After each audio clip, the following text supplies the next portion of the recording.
안녕하세요. 네, 2022년 고독사 예방을 위한 사회적 고립가구 지원 및 대응체계 구축 사업의 2차년도 성과 공유에 오신 여러분들 모두 환영합니다. 네, 저는 오늘 사회를 맡은 성민종합사회복지관의 손수아, 시흥시 대하종합사회복지관의 장원희 사회복지사입니다. 한 해를 마무리하는 12월 바쁜 시기에도 시간을 내어 성과 공유에 참여해 주셔서 정말 감사드립니다. 네, 본 사업은 고독사 예방을 위해서 사회적 고립가구를 찾고 지원하고 존엄한 삶을 위해서 대응체계를 구축하는 사업으로 사회복지 공동모금회가 주관하고 서울시 복지재단이 협력하여 전국의 20개 복지관이 함께 진행하고 있습니다. 고독사 예방과 사회적 고립가구 지원에 대한 관심이 늘어나고 있는 상황에서 본 사업의 의미와 성과를 다양한 복지기관과 함께 공유하고자 성과 공유회를 진행하게 되었습니다. 네, 저도 지난 2년간 이 사업을 진행하면서 많은 분들을 만나고 있는데요. 취업을 위해서 작은 고시원에 들어갔지만 거듭된 좌절을 맞고 정신적 어려움까지 겪어서 홀로 일어날 수 없게 된 분들, 평범하게 살았지만 장애와 큰 질병으로 일시의 삶이 무너져 고립된 분들, 팬데믹 상황에서 성실히 다니던 일터를 잃고 큰 부채까지 떠안은 분들, 이분들을 만나며 나라고 이 상황에서 무엇을 달리 할 수 있을까라는 생각을 했습니다. 결국 사회적 고립은 개인의 문제를 넘어 다양한 사회적 위험이 결합되어 발생하는 사회적 현상이고, 그렇기 때문에 누구나 경험할 수 있는 문제가 아닌가 생각했습니다. 이러한 경험을 통해 이번 성과 공유회는 우리는 누구나 사회적 고립을 경험할 수 있다라는 타이틀로 청년, 중장년, 그리고 장애인 고립가구 지원 사업의 사례를 공유하고 사업을 담당하는 실무자님들과 진솔한 이야기를 나누는 토크쇼로 준비하였습니다. 시청해주시는 여러분 끝까지 함께 해주셨으면 좋겠습니다. 네, 본격적인 사례 발표에 앞서서 먼저 이 시간 관심 갖고 참여해 주시는 여러분들을 환영하기 위해서 사회복지 공동모금의 나눔사업본부의 박은희 본부장님께서 참석해 주셨는데요. 인사 말씀 부탁드리겠습니다. 안녕하세요. 반갑습니다. 작년에 이맘때 뵀었는데 이렇게 또 만나 뵈서 반갑고요. 사실 작년에 뵈면서 내년에는 참여하시는 모든 기관의 선생님들을 한자리에서 같이 뵙고 정말 진솔한 얘기 많이 들으면 좋겠다 이런 생각했었는데 올해도 이렇게 또 온라인으로 뵙게 되니까 좀 아쉬움이 있습니다. 근데 올해는 또 다행히 저희가 작년에 이 사업에 힘입어서 저희 자체 기획 사업으로 전국에 26개 기관이 추가적으로 지금 개별적으로 사업을 진행을 하고 있어서 그 사업을 수행하는 기관의 선생님들도 온라인으로 같이 아마 많은 분들이 참여하신 걸로 알고 있어서 네, 다행이다 생각합니다. 정말 어려운 사업이고 현장에서 해도 끝도 없고 또 다양한 이런 그 사례들 그리고 이런 고립의 양상들로 너무 다양화되고 있고 대상도 확대되고 있고 연령이나 이제 대상의 그분들의 처한 상황에 따라서 워낙 다양하게 진행이 되기 때문에 이 사업이 성과를 내는 게 참 쉽지 않다라는 생각을 하면 할수록 저희도 좀 하고 있습니다. 다행히 서울시 복지재단에서 또 협력을 많이 해주시고 현장에서 다양한 사례들에 대해서 여러분들께서 발굴을 해주시고 관리를 해주시기 때문에 그나마 좀 다양한 내용들이 좀 발굴이 되는 것 같고요. 이렇게 사회적으로 대상자들이 확대되고 이러면서도 이런 상황을 보면서 저희도 굉장히 좀 책임감을 같이 느끼고 있습니다. 오늘 이 자리를 빌어서 세 분이 사례를 발표해 주신다고 들었는데 그 사례들을 듣고 지역에서 좀 벤치마킹 많이 하셔서 좀 그 소외되는 분들이 없이 발굴을 더 많이 할 수 있도록 하는 그런 계기가 되기를 좀 기대해 봅니다. 하여튼 올해 한 해 고생 너무 많으셨고요. 올 한 해 마무리 잘 하시고 내년에도 또 건강한 모습으로 뵐 수 있기를 희망을 하겠습니다. 고맙습니다. 응원과 격려의 말씀 정말 감사합니다. 그럼 본격적인 시작에 앞서서 한 가지만 더 안내해 드리도록 하겠습니다. 온라인으로 진행되는 성과 공유회다 보니 채팅창을 통해서 의견을 남겨주실 수 있다는 점이 가장 장점이지 않을까 싶습니다. 이어지는 사례 발표와 그리고 토크쇼 등 진행 과정에서 궁금증이나 의견을 남겨주시면 이후 질의응답을 통해 답변을 드릴 예정이오니 채팅창을 통해 활발한 의견 부탁드리겠습니다. 네, 그러면 첫 번째 사례 발표 시작하겠습니다. 청년을 주요 당사자로 만나고 있습니다. 금천누리종합사회복지관의 임정희 과장님께서 준비해 주셨고요. 청년의 성공 경험을 통한 홀로서기, 그 이야기를 들어보겠습니다. 박수로 환영 부탁드립니다. 네, 안녕하세요. 네, 오늘 사례 발표를 맡은 금천누리종합사회복지관 임정희입니다. 네, 반갑습니다. 네, 저희 금천누리종합사회복지관은 건강한 싱글라이프, 혼자이지만 혼자가 아닌 혼자 같은 내 삶이라는 이름으로 사회적 고립 가구 지원 사업을 진행을 하고 있습니다. 오늘은 저희 복지관에서 경험한 1인 가구 청년을 만나기 위해 시도해 보았던 경험과 사례를 나누고자 합니다. 네, 저희 복지관은 이웃과 더불어 사는 누리공동체라는 미션과 총 4가지의 비전, 그리고 주민이 꿈꾸고 복지관이 함께 만들어가는 우리 마을이라는 운영 전략을 기반으로 직원들이 함께 일하고 있습니다. 네, 사례 발표에 앞서 저희 금천구 지역 특성을 좀 말씀드리려고 하는데요. 첫 번째는 쥐벨리 산업단지가 있다는 것입니다. 구로공단부터 이어져 온 쥐벨리 산업단지는 구로구의 1단지가 위치해 있고 금천구 가산동에 2단지와 3단지가 위치해 있습니다. 금천구의 총 인구가 약 23만 명 정도인데 쥐벨리 2단지와 3단지에 근무하고 있는 근로자 수가 약 24만 명 정도로 금천구 전체 인구와 비슷한 분포를 좀 보이고 있고요. 네, 두 번째 특징은 1인 가구 비율입니다. 금천구 전체 가구 수가 10만 가구이고 이 중 1인 가구가 약 4만 2천 가구 정도인 것에 비해 저희 복지관이 위치해 있는 금천구 가산동은 69.2%의 1인 가구 비율을 보이고 있고요. 독산 1동은 45.6%의 비율을 보이고 있습니다. 이 통계는 통계연보 기준이어서 2년 전 통계이고요. 지금 담당 공무원님들 이야기에 따르면 가산동 같은 경우는 72%, 3% 정도를 좀 넘고 있다라고 이야기하십니다.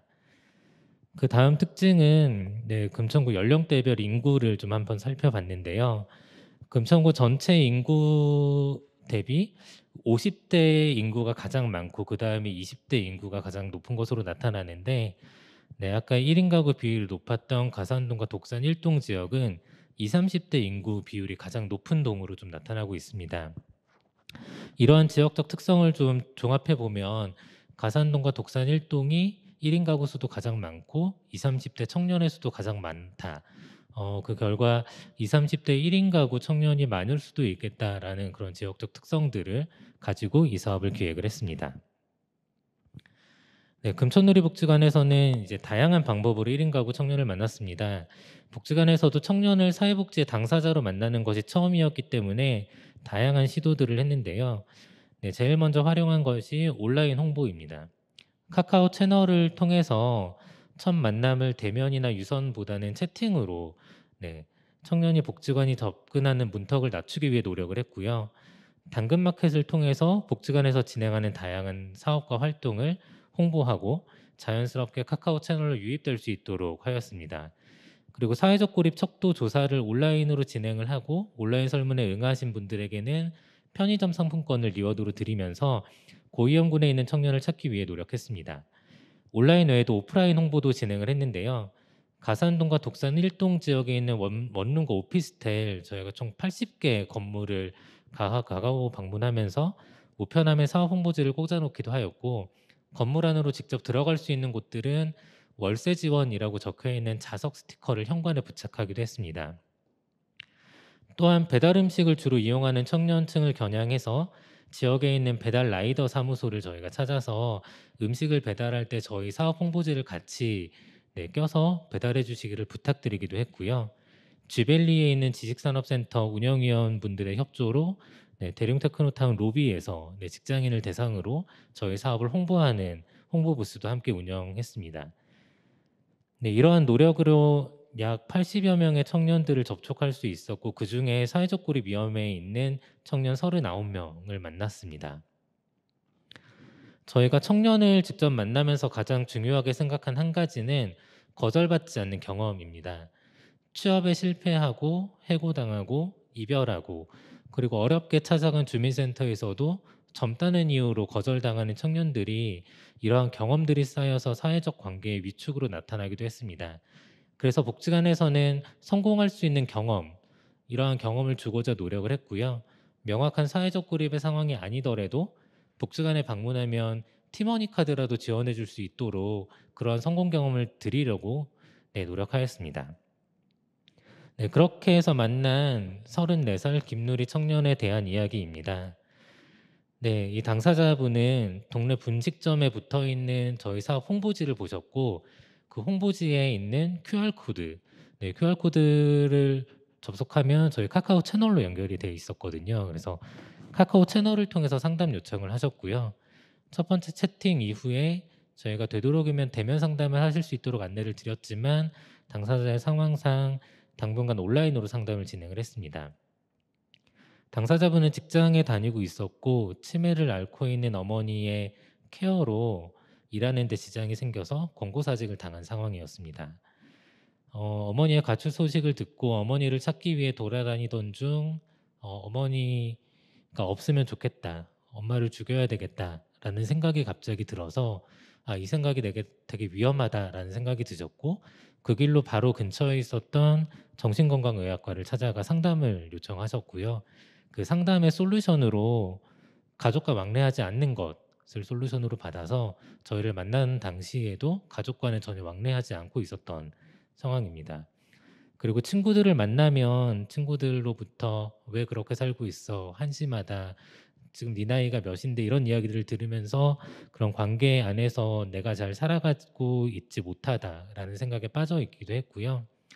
실제 당사자가 제가 한심하게 보일 수 있지만 저는 포기하는 데 익숙해요 라는 이야기를 하기도 하셨습니다. 여러 차례의 상담 이후 지원 금액보다는 지원 유무에 당사자분은 큰 의미를 느끼고 있다고 판단을 하였고 소소한 지원과 복지관에서는 당사자를 최대한 돕기 위해 노력하고 있다라는 모습을 보이려고 하였습니다. 복지관에서는 이제 집중 사례 당사자로 정하여 상담을 시작을 했고요.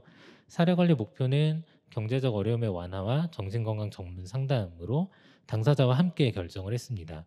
이 과정에서 당사자가 충분히 할 수 있는 부분은 직접 하실 수 있도록 도왔습니다. 만성질환을 앓고 있었던 상황이어서 동주민센터 상담을 통해서 기초생활수급을 신청해 보기로 하였고 그 신청 과정을 당사자가 직접 진행할 수 있도록 도와드렸고요. 당시 이제 자살 고위험군으로 상담을 정신건강복지센터랑 진행을 했는데 상담원의 상담이 당사자분이 느끼기에는 내가 꼭 죽기 바라는 것 같은 느낌이 들어서 이러한 전문 상담은 당사자의 요청으로 좀 중단되기도 했습니다. 또한 당사자에게 성공의 경험과 타인과의 관계 형성을 돕기 위해서 위기지원, 원데이 클래스, 마을 우편함 등의 활동들을 제안을 했고 그 과정에 적극적으로 참여해 주셨습니다. 정기적인 상담에서도 스스로 무언가를 성취할 수 있는 사람이라는 심리적 지원을 위해서 의도적으로 뿌듯했던 경험, 성공의 경험을 묻기도 하고 어려운 이야기를 하실 때마다 환기시키려고 노력을 했고요. 경제적인 어려움은 이제 당사자분이 기초생활수급에 선정되면서 좀 해결이 되었고 전문 상담은 당사자분의 거절로 종결이 되었습니다. 이제 마지막으로 저희가 사회적 고립 척도를 한 번 더 진행을 하면서 당사자분과 상담을 했었는데 그때 당시 이제 당사자분이 긍정적인 감정을 느끼는 것이 커피와 관련된 활동이었거든요. 근데 이 커피와 관련된 활동을 정기적으로 할 수 있는 장소, 아르바이트긴 했지만 그 장소를 찾고 본인이 그 안에서 뭔가 활동을 하시면서 관계도 쌓아가고 긍정적인 경험들을 하고 있는 것으로 저희가 확인이 되면서 이 사례를 좀 종결하게 되었습니다. 이 청년의 지원 과정을 간단하게 살펴보면 다 그림과 같은데요. 거절받지 않는 경험을 위한 첫 번째 지원은 오른쪽 위에 있는 위기 지원이었습니다. 당시 당사자분의 미납되어 있는 휴대폰 요금을 지원을 하게 되었고 사실 몇만 원 정도의 크지 않은 금액이었는데 이 금액이 지원되면서부터 당사자분께서는 이제 자기 개방이 조금씩 많아지기 시작했고 그 이후에 원데이 클래스나 마흔 우편함 활동에도 적극 참여하셨습니다. 특히 마흔 우편함 활동은 편지를 매개로 청년 봉사자분들과 편지를 나누는 활동이었고 이 과정에서는 당사자분의 적극적인 참여가 없으면 사실 이 활동을 꾸준히 이어나가기 어려웠던 활동인데 이후에도 적극적으로 편지를 작성해 주시고 서로의 이야기와 안부를 나누고 별거 없었던 하루들이지만 별거 있었던 하루로 만들기 위해서 노력했었던 모습들이 있었습니다. 이번 성과 공유회 준비하면서 이제 청년 만나면서 어려웠던 것들을 다시 한번 생각을 해봤는데요. 한 5가지 정도 어려운 점이 있었던 것 같아요.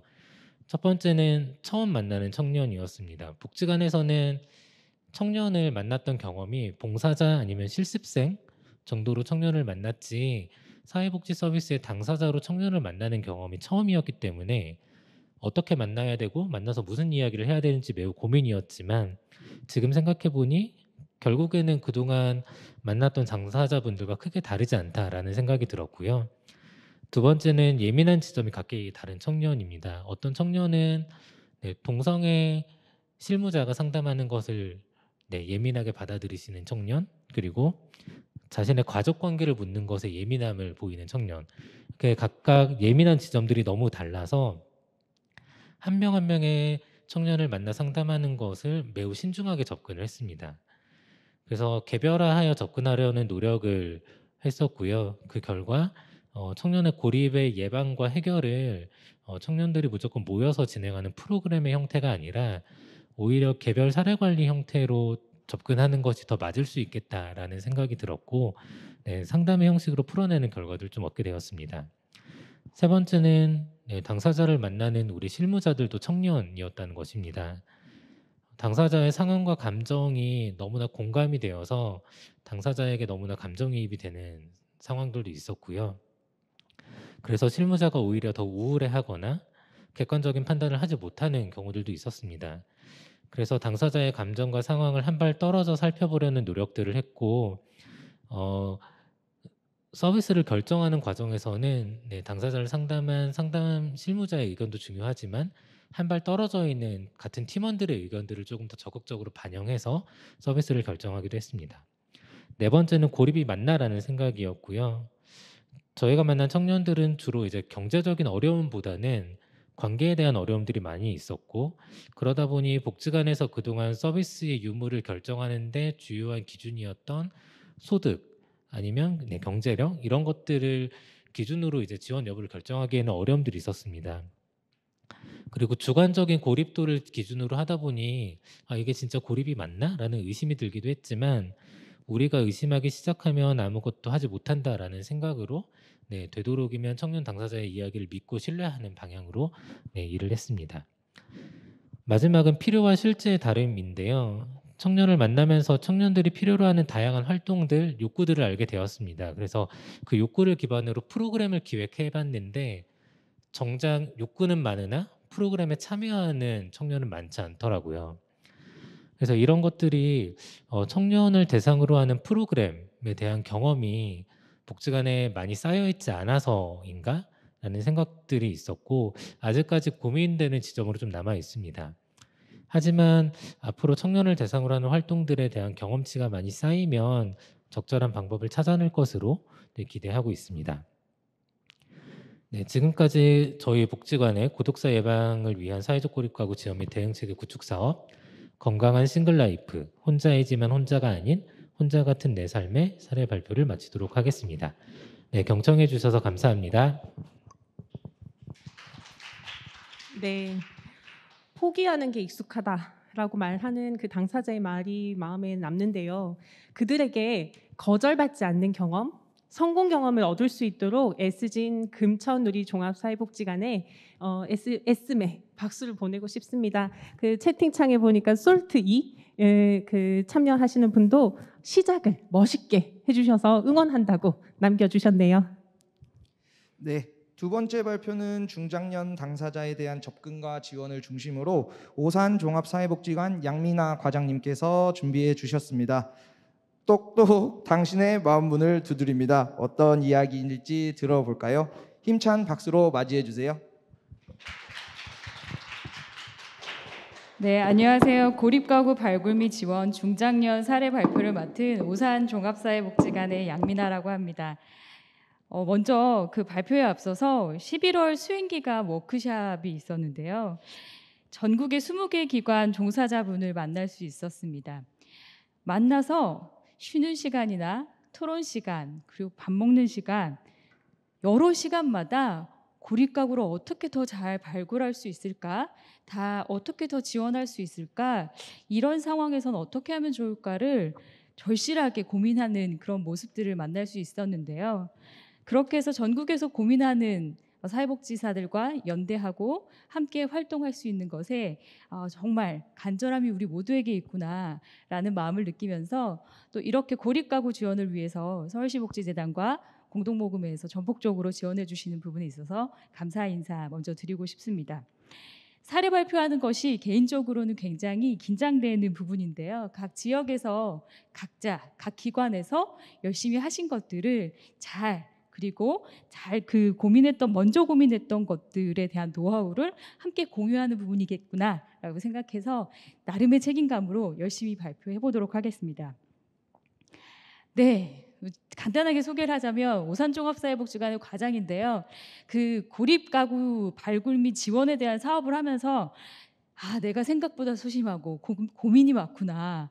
넘어지고 일어서고 고립가구를 발굴함에 있어서도 고민이 많아지는 순간인데 그래서 스스로에게 양과당이다. 뭐 이렇게도 닉네임을 짓기도 했습니다. 오산종합사회복지관의 그 고립 예방, 발굴, 지원 히스토리를 말씀드리면 2020년도에 지역 조사를 시작으로 2021년도에 지원 사업에 선정이 되었고요. 저희 기관에서는 고립 탈출 프로젝트라고 우선은 명명을 했습니다. 그래서 고립 발굴하고 지원해서 고립 탈출을 시키자였고 2021년도에 지역 조사를 또 하고 2021년도에 1차년도 사업을 해보니 고립 예방에 대한 무게 중심을 놓치면 안 되겠더라고요. 그래서 오산시와 그 부분에 대해서 절실하게 고민을 하게 되었고 행정안전부에서 주민생활현장 공공서비스 연계 강화 사업을 지원하게 돼서 원룸 밀집 지역의 중장년 1인 가구의 고립 예방 사업을 함께 진행을 하고 있습니다.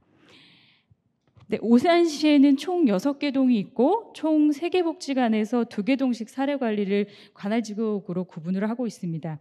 그중에서 오산종합사회복지관은 중앙동과 그리고 남촌동이 타겟 지역인데요. 우선 공동모금회 지원 사업을 시작하면서 처음 계획서를 낼 때부터 여러 연구들을 기반으로 했습니다. 중앙동과 남촌동 전 지역을 타겟으로 하기보다는 우선은 고립가구 있을 경우에는 오산시 전역으로 발굴과 지원을 하되 발굴에 대한 활동을 타겟팅해서 진행을 해보자. 특히 주거 밀집 지역, 특히나 취약 주거 밀집 지역으로 포커스를 시작했습니다. 중앙동 같은 경우에는 1차년도에 이 빨간 블록인데요. 기본적으로 30년 이상 된 시장 골목 주택부터 들어가서 집중 공략하자. 집중 공략하고 2차년도에는 2개 구역으로 원룸 단지를 2차년도에 타겟으로 하기 시작했습니다. 남촌동의 경우에는 저렇게 큰 남촌동 지역이죠. 중간에 보이는 지도가 큰데요. 그 중에서도 빨간색 부분이 1차년도, 노란색 부분이 2차년도로 이렇게 타겟팅을 해서 들어갔습니다. 그 이유는 중장년 가구가 취약 주거 밀집 지역에 거주하고 계실 분 있었고 발굴뿐 아니라 주민 만남, 관계 맺기 프로그램, 자원 연계를 하기 위해서는 초지역화해서 밀집으로 들어가는 것이 저희 지역에는 맞는 상황이더라고요. 그렇게 진행을 해보니 남촌동 지역만 봤을 때 저 빨간 블럭 안에서 활동단위, 부동산 또는 식당, 교회, 고시텔이 저 가운데 있는 빨간 글자로 되어 있는 숫자로 연계가 되었고요. 공간이 개방되고 주민축제와 발굴 같은 경우에는 8케이스가 1차년도에 생겼었습니다. 그리고 이 후속 작업으로는 고시텔 네트워크 구성을 모임을 이제 구성하게 되었고 정기적인 네트워크를 계속해서 진행하고 있습니다. 네, 그렇다면 중장년은 누구일까? 저희가 만난 중장년뿐만 아니라 대내적으로 중장년은 누구일까라고 봤을 때 386 세대와 2030 세대 사이에 놓인 낀낀 세대라고 하더라고요.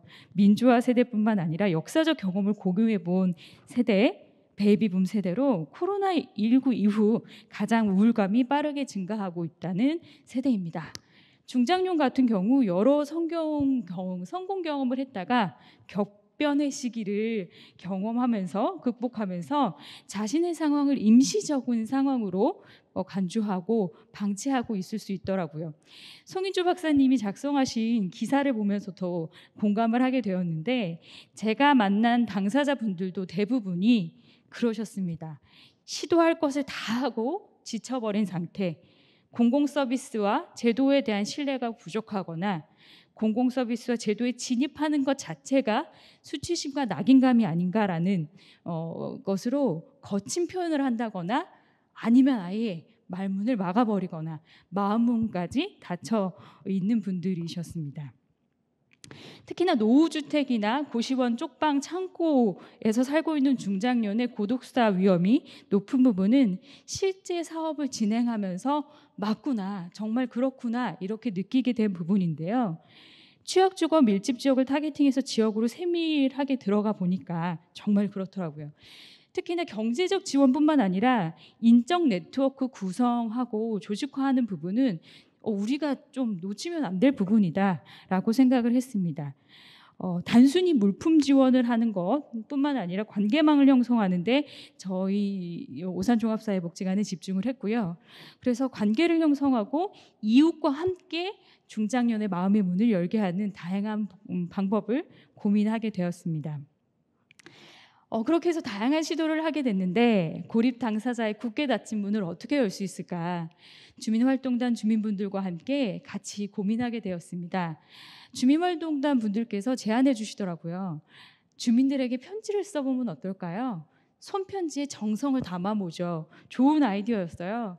낯선 사람이 갑자기 찾아와 문을 두드리는 행위 자체가 간혹 되게 긴장감을 유발할 수 있겠다라는 생각에 편지를 써보자라고 생각을 했고 발굴 활동을 하면서 지역을 돌아다닐 때 독촉장이 많이 쌓인 곳이나 활동단 그 독촉장이 많이 쌓인 곳에 활동단이 편지를 쓰거나 고시원에서 외부인과의 소통이 없으신 분들에게는 고시원에서 생활하시는 분이나 고시원 관계자분들을 통해서 포스트잇으로 소통을 시도했습니다. 그렇게 시도하면서 다양한 중장년 고립 당사자분들을 만나게 되었는데요. 다만 하나 말씀드리자면 한 번에 열린 곳은 없었습니다. 네, 한 번, 두 번 계속해서 마음 문을 두드리는 그런 활동 속에서 한 분을 만났는데요. 만난 분은 이별별님입니다. 고시원에서 사는 40대 남성 이별별님도 그러했는데 월세가 몇 달 밀렸고 연락처도 없고 아예 얼굴을 보여주지 않은 상태에서 월세가 밀리다 보니 고시원 관계자와 마주치고 싶지 않아서 새벽에만 나와서 끼니를 때우시는데 고시원에 있는 준비된 김치와 그리고 밥으로만 2달을 지내셨다고 합니다. 새벽에만 잠깐 나오는데 극도로 대화를 꺼리셨고요. 그 고민을 주민활동단인 고시원 사장님과 사회복지사가 머리를 맞대고 하게 되었습니다. 어떻게 마음 문을 열게 할 수 있을까? 포스트잇으로 그러면 간단한 안부부터 여쭙는 건 어떨까요? 서로 소통하게 되었고 식사는 하셨나요? 아침 저녁으로 춥네요 등 다양한 안부를 여쭙는 과정이 지났고 한 달이 지났습니다. 그리고 문이 열렸습니다. 고시원 사장님께서 기쁜 마음으로 연락을 주셨더라고요. 대화를 하게 되었다. 누구보다도 기뻐하셨습니다. 그렇게 대화를 시작한 이별별님은 가족은 외국에 친척은 접촉을 피하고 있었고 혼자 살고 계셨습니다.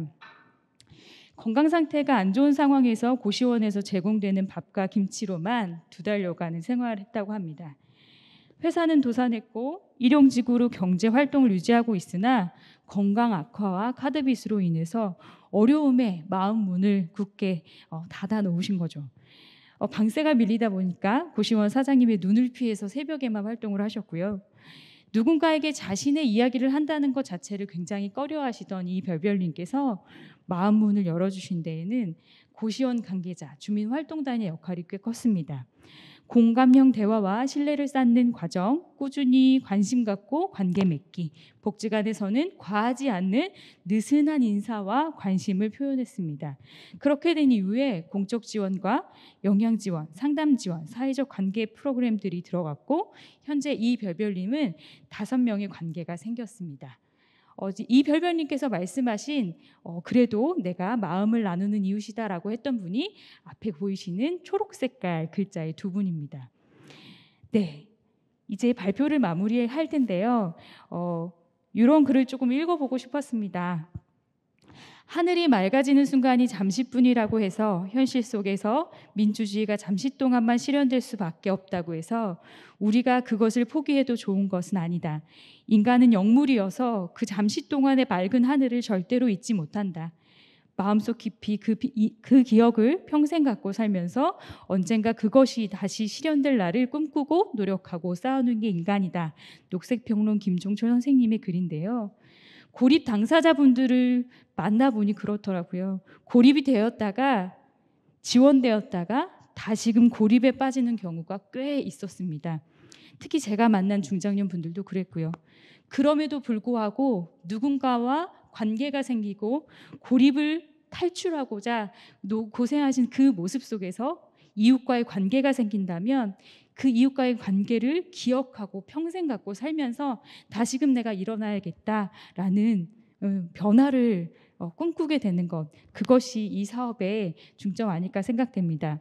누군가에게 말도 못하고 고독생에서 고독사로 넘어가려는 순간에 관계를 기억하는 것, 그게 참 중요한 것 같습니다. 이상 발표 마치도록 하겠습니다. 경청해 주셔서 진심으로 감사드립니다. 네, 저희 복지관도 중장년을 대상으로 이제 사업을 진행을 하고 있는데 진짜 한 번으로는 안 되더라고요. 그래서 오산종합사회복지관의 고민과 노력을 충분히 공감하고 느낄 수 있었던 것 같습니다. 자, 이제 마지막 발표로 넘어가겠습니다. 관계로 고립과 마주하다는 타이틀로 서대문 장애인 종합복지관의 이수형 팀장님께서 이야기해 주시겠습니다. 박수로 맞이해 주시기 바랍니다. 네, 안녕하세요. 장애인 복지 분야 발표를 맡은 서대문 장애인 종합복지관 이수영입니다. 저희 복지관에서는 고독사 예방 사업을 장애인 복지 분야에서 어떻게 바라보았고 어떤 고민을 하였고 어떻게 진행했는지에 대해서 말씀드리겠습니다. 저희는 관계를 키워드로 하여서 고립과 마주했던 법에 대해서 말씀드리겠습니다. 우선 목차입니다. 저희 복지관과 지역사회 현황에 대해서 설명해 드리고 장애와 고립에 대해서 어떤 고민을 했는지 그 고민이 지원 사업에 어떻게 녹아들었는지에 대해서 설명해 드리겠습니다. 우선 복지관 소개입니다. 저희는 지역사회 서대문군의 장애인분들과 늘 함께하는 좋은 친구로서 활동하고 있습니다. 장애인과 비장애인의 보편적 삶이 가능한 복지사회 구현을 위해서 노력하고 있습니다.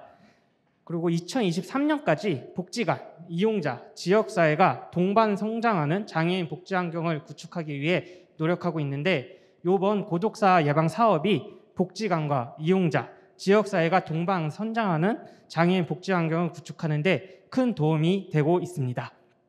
또한 저희 장애인 복지관은 서대문구 부가연동에 위치해 있는데 끝자락에 위치해 있어서 교통적으로 좀 안 좋은 위치에 처해 있지만 저희 담당자와 전담 인력, 그 지역사회 주민분들이 발로 뛰어서 활동하는 복지관입니다. 우선 지역사회 현황 말씀드리겠습니다. 서대문구에는 장애인분들이 12,612명 정도 거주하고 계십니다. 서울 25개구 중에서 18번째에 속하고 있는데 이 수치는 15년도부터 12,000여 명의 장애인분들이 쭉 거주하고 있는 수치입니다. 그 서대문구에는 1인 가구와 60세 이상 인구가 제일 많은 순위를 나타내고 있습니다. 그리고 14개 동 세부 순위를 살펴보면 북가자 2동이 장애인 수, 독거 노인, 장애인 1인 가구, 수급자 1인 가구에서 1순위를 나타내고 있고 연희동이 1인 가구, 독거 노인에서 2순위를 나타내고 있습니다. 이를 통해서 저희가 1차년도 사업에서는 14개 동의 전체 동을 방문하면서 고립가구 발굴을 하기 위해 노력하였는데요. 2차년도에는 앞서 나왔던 자료를 참고해서 집중동을 선정하였습니다. 부가연동, 연희동, 홍은이동, 남가자 2동, 북가자 2동 등 집중동을 선정해서 고립가구를 발굴하기 위해 노력하였으며, 이에 따라 연희동과 홍은 2동에서 가장 많은 고립가구가 발굴된 것을 볼 수 있습니다. 또한 고립가구가 많이 발굴되는 동과 지역사회 보장협의체인 마봉협의체와 3자 협약을 통해서 고립가구를 발굴하고 연계하는 작업을 효율적으로 진행하였고, 마봉협의체와는 고립가구와 자연적 관계망을 형성하는 데 많은 도움을 주셨습니다. 저희 복지관에서는 처음 고독사 예방 사업을 진행하기 전에 장애와 고립에 대해서 먼저 알아보는 시간을 가졌습니다. 그래서 장애란 어떤 사물의 진행을 가로막아 거치적거리게 하거나 충분한 기능을 하지 못하게 함, 또는 신체 기관이 본래의 제 기능을 하지 못하거나 정신 능력에 결함이 있는 상태라고 볼 수 있습니다. 저희 장애인분들은 신체적이나 정신적 어려움으로 인해서 거치적거리게 하거나 충분한 기능을 하지 못하게 되어 사회활동에 조금의 어려움이 있다고 판단되었고, 고립에 대해서 공부해 봤을 때는 다른 사람과 어울리어 사귀지 아니하거나 도움을 받지 못하여 외톨이가 된 상태, 개인의 사회적 관계가 양적 질적으로 열악한 상태라고 볼 수 있었습니다. 이를 통해서 저희는 장애인, 고립, 사회적 고립이란 키워드를 가지고 브레인스토밍을 진행하였습니다. 이 4가지 단어가 공통으로 뜻하는 것을 한번 적어보았는데요. 첫 번째로는 경제적 활동의 어려움이었습니다. 경제적으로 활동이 어려워지면서 사회활동에도 소극적으로 나타나고 있었습니다. 그리고 장애를 가지신 분들은 사회생활을 할 때 차별, 문턱, 경계를 경험이 많으셨습니다. 또한 장애로 인해서 이혼, 실직, 그리고 집에 혼자 남겨짐으로 인해서 무력감과 외로움을 느끼는 경우가 많이 발생하였습니다. 또한 이를 통해서 지인과 친구들과 연락이 단절되고 사회활동 참여에 어려움이 발생하였으며, 그로 인해서 집에만 거주하게 되는 숨어있음이 발견되었고, 그로 인해서 저희가 찾아갔을 때 발견이 어려운 상태가 많이 나타났습니다. 이 모든 것을 통합적으로 바라보았을 때 저희는 장애인과 고립가구는 관계망이 부족하다는 점을 파악하였고, 그래서 관계망을 중점으로 고립가구를 발굴하기 위해 노력하였습니다. 우선 저희는 관계라는 단어를 가지고 고립가구를 찾아가고 만나고 이야기하고 도와주어 관계를 찾아내는 것에 관심을 두었습니다. 접촉 부분에서는 고립 의심 지역 문구리 홍보물 및 홍보 전단지를 배포하였고, 지역사회 온라인, 오프라인 캠페인 활동을 진행하였습니다. 이 접촉 활동을 했을 때는 대문에 이게 뭔가요? 저 장애인인데라는 분도 계셨고, 장애인한테 뭐 주는 건가 싶으면서 관심을 가지시는 분도 계셨습니다. 그리고 뭐 정자에 앉아있던 몸 불편한 사람이 있는데 한번 찾아가봐, 장애인일 수 있어라는 지역 주민의 의견도 있었습니다. 그 접촉을 할 때에는 캠페인 활동을 관계망이 적은 지역, 고시원이나 임대주택 단지에서 많은 활동을 진행하였습니다. 발굴 부분에서는 고립 관련 상담 시 관계망에 초점을 두고 양적, 질적 정보 파악을 진행하였습니다. 사례회 시에는 당사자 주변의 관계망에 초점을 두어 발굴을 선정하였는데, 저희 기관에서는 담당자 전담 인력의 상담 내용에 귀를 기울이며 관계망을 우선적으로 파악하여 발굴하는 데 도움을 많이 주셨습니다.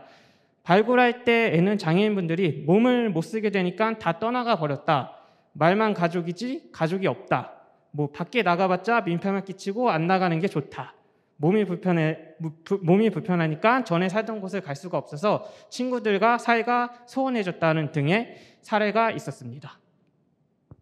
지원 부분에서는 개인별 욕구에 맞춘 개별 지원을 실시하였고, 지역 주민 발굴단과 연계한 자연적 관계망 형성 활동을 진행하였습니다. 또한 사회 참여를 위하여 프로그램을 연계하고 활동을 연계하고 취업을 연계하는 등의 많은 활동들을 진행하였습니다.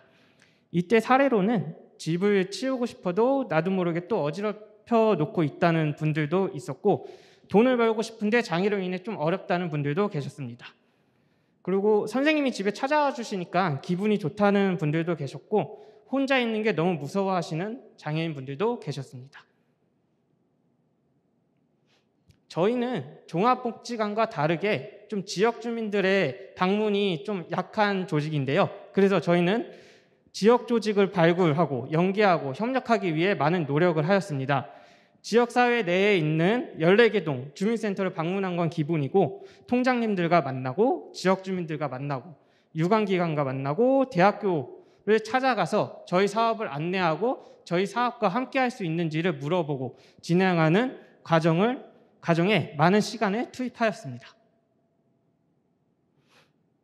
저희 복지관의 장애인 고립가구 발굴 특성에 대해서 한번 알아보겠습니다. 저희는 1차 년도에 장애인 고립가구 41명을 발굴하였고 2차 년도에는 27명을 발굴하였습니다. 이 발굴한 대상자를 살펴보면 연령대는 50대, 60대, 70대가 75% 이상을 차지하였고, 신체 외부 장애가 49명으로 제일 높게 나타났습니다. 이거를 토대로 볼 때 장애인분들이 고령에 처하시고 신체 외부 장애가 있을수록 사회생활이 어려워지면서 고립 위험에 처하는 것으로 판단되었습니다. 장애인 고립가구의 주요 욕구로는 생계 관련 욕구, 취업 관련 욕구, 외부 활동 욕구가 있었습니다. 생계 관련 욕구나 취업 관련 욕구는 기본적으로 들어볼 수 있었는데, 외부 활동에 관련해서는 장애로 인해 창피함과 무서움과 어려움을 느껴가지고 활동이 어렵다는 점을 많이 파악할 수 있었습니다. 그래서 저희는 장애인 고립가구를 개인적으로 관계망을 형성하기 위해 많은 노력을 하였는데, 이런 여러 가지 욕구가 나타났는데 그 욕구에 맞게 활동지원사를 연계한다든지 복지관 프로그램을 연계한다든지 일자리를 추천해 준다든지 복지단체와 연결해서 활동을 진행한다든지에 따라서 다양한 관계망을 연결할 수 있도록 도움을 주었습니다. 고립가구 개별적 관계망 연결에 대한 사례 2가지만 살펴보겠습니다. 처음에는 60대 뇌병변 장애 이웃사촌 이야기입니다. 이분은 뇌병변 장애로 인해서 신체적 어려움이 발현돼서 저희 복지관에 방문한 사례인데요. 체력이 약해서 집에서도 마음껏 움직일 수가 없다. 집안 정리가 힘들어서 장판이고 벽지고 다 찢어진 상황이었고, 갑자기 몸이 말을 안 들을 때는 무서움과 외로움과 고독감이 많이 생긴다고 말씀해 주셨습니다. 그래서 저희는 이동을 도와줄 보호자의 필요성이 대두됐다고 판단돼서 활동지원사를 연결해서 이분을 지속적으로 살펴볼 수 있도록 지원하였습니다. 또한 주거 문제로 장판, 벽지 교체 및 주거진의 점검이 필요하다고 판단돼서 주거안심 종합센터와 연결해서 장판과 벽지를 교체하고 주거진해를 정기적으로 점검할 수 있도록 진행하였습니다. 마지막으로 정서적 문제에 대해서는 정서적 안정을 줄 사람의 존재가 필요하다고 판단되었고, 저희 고립가구 지원 사업 중에서 정서 지원 사업을 연결하고 활동지원사도 매일 있다 보니 같이 얘기하는 시간을 늘리면서 혼자 있는 시간을 조금 줄이면서 외로움을 해소하기 위해서 노력하였습니다. 네, 두 번째 사례 발표 말씀드리겠습니다. 50대 지적장애 이웃사촌 이야기입니다. 지적장애로 인해 부당한 대우 및 복지사각지대에 처해 있던 장애인 분이셨는데, 이분은 일을 죽어라 했는데 받는 것이 없었던 상황이었고 하루 종일 일만 한 상태였습니다. 부당한 월급을 받고 부당한 처우를 받은 상황인데요. 그로 인해서 집과 일터만 왔다 갔다 하느라 주변에 아는 사람도 없고 그냥 집에만 있었던 상황입니다. 이분을 위해서는 저희는 정당한 근로와 급여에 대한 안내를 하였고, 좀 더 장애의 편의성을 고려한 장애인 일자리를 연결시켜 드렸습니다. 또한 일밖에 모르던 지난날에 대한 회복을 위해서 자연적 관계망 형성 활동을 통해서 사람들과 만날 수 있게 진행을 하였고, 정보 문제를 해결하기 위해서 관계망 부족으로 인한 정보 부족을 복지관 활동을 통해서 복지관 선생님들과 복지관 친구들을 만나게 함으로써 자연스럽게 정보를 습득할 수 있도록 진행하였습니다. 마지막으로 자연적 관계망 형성 활동입니다. 저희 자연적 관계망 형성 활동은 건강 반찬 만들기, 즐거운 우리 집, 슬기로운 문화생활, 소소여행이라는 큰 4가지 틀로 활동을 진행하였는데요. 건강 반찬 만들기는 지역 주민 발굴단과 고립가구가 지역 사회 내 마트에서 장을 보고 집안에서 반찬을 직접 만들어 먹는 활동이었고, 즐거운 우리 집 같은 경우에는 집 안에서 다양한 활동을 하는 사업이었습니다. 슬기로운 문화생활은 지역 사회 내에 있는 내부 박물관이라든지 미술관에 방문해서 활동을 하는 사업이었고, 소소여행은 지역 사회 내에 있는 외부 공원이라든지 놀이터 같은 곳을 가면서 소소여행, 당일치기 여행을 진행하는 사업이었습니다. 이 자연적 관계망 형성 활동의 특징으로는 처음에는 개인 대 개인이 만나서 개인적 욕구를 해결하기 위한 활동이었다면, 시간이 지날수록 1대1, 2대2, 3대3, 다대다 활동을 통해서 다양한 사람들과 만나고 다양한 사람들과 소통하는 사업으로 발전했다는 점입니다. 마지막으로 자연적 관계망 형성 활동에 참여하셨던 40대 지적장애인 이웃사촌 이야기를 말씀드리겠습니다. 이분은 지역사회 유관기관과의 연계를 통하여 접촉을 진행하였습니다. 이분이 처음에는 혼자 집에서 놀고 혼자 운동하는 게 좋은 개인주의적 성향을 가지고 계셨는데, 저희 담당자와 전담인력이 방문하다 보니 집에 와서 이야기를 나누고 노는 것에 대해서 흥미를 느끼게 되었습니다. 이렇게 이야기를 자주 나누다 보니 핸드폰으로 사진 찍는 걸 좋아한다는 것을 발견하였고, 사진 찍는 활동을 주로 활동에 담아서 지속적으로 활동을 진행하였습니다. 그런 활동을 진행하다 보니 이분이 대중교통을 이용할 수 없다는 것을 파악하게 되었고, 저희 담당자와 전담 인력이 복지관으로 올 수 있는 대중교통 이용법을 학습하게 지원하였고, 그로 인해서 복지관까지는 올 수 있게 되셨습니다. 그래서 복지관에 오게 되셔서 복지관 기관차를 이용해서 소소여행, 지역사회 바깥으로 나가서 많은 촬영과 활동을 하였는데요. 이 활동을 하다 보니 이분이 원래 처음에는 혼자만 사진 찍고 혼자만 배경 사진 찍는 걸 좋아하셨는데, 고립가구분들과 같이 사진을 찍자고 제안도 해주시고, 담당자와 전담 인력이 복지관에 복귀를 해야 되는데도 그냥 고립가구 당사자분들하고 같이 더 놀다가 복지관으로 가겠다는 식의 말씀을 해주시면서 자연스럽게 사회적 관계망이 커지는 것을 경험할 수 있었습니다. 네, 저희는 이렇게 고립을 관계로 풀어내기 위해서 많은 노력을 하였고, 과거에도 현재도 미래에도 많은 노력을 하겠습니다. 네, 감사합니다.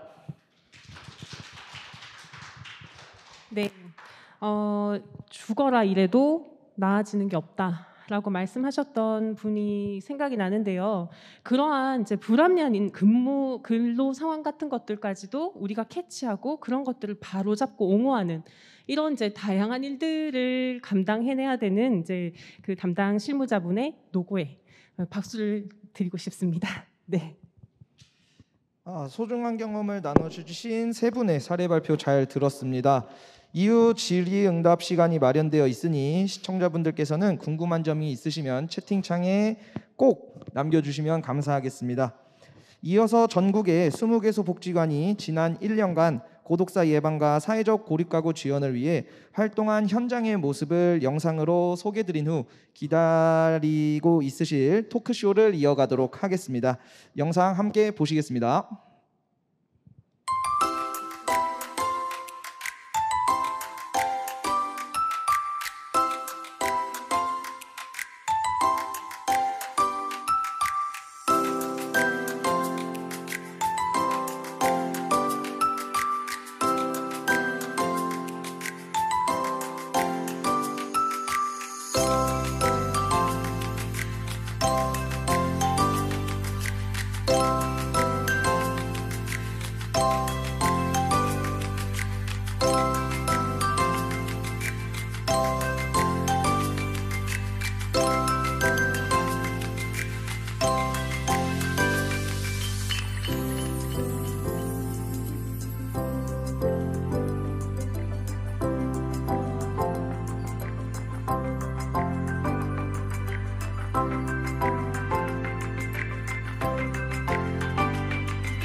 네, 영상 잘 보셨나요? 저희가 지금 조금 더 자유롭게 진행해 보려고 자리 배치를 바꿨습니다. 네, 이제 이어서 기다리셨던 토크쇼 진행을 할 텐데요. 사실 이제 사례 발표에는 담기지 않는 실무자들의 진솔한 비하인드 이야기가 가장 궁금해하실 것 같습니다. 그래서 이런 자리를 마련을 했고요.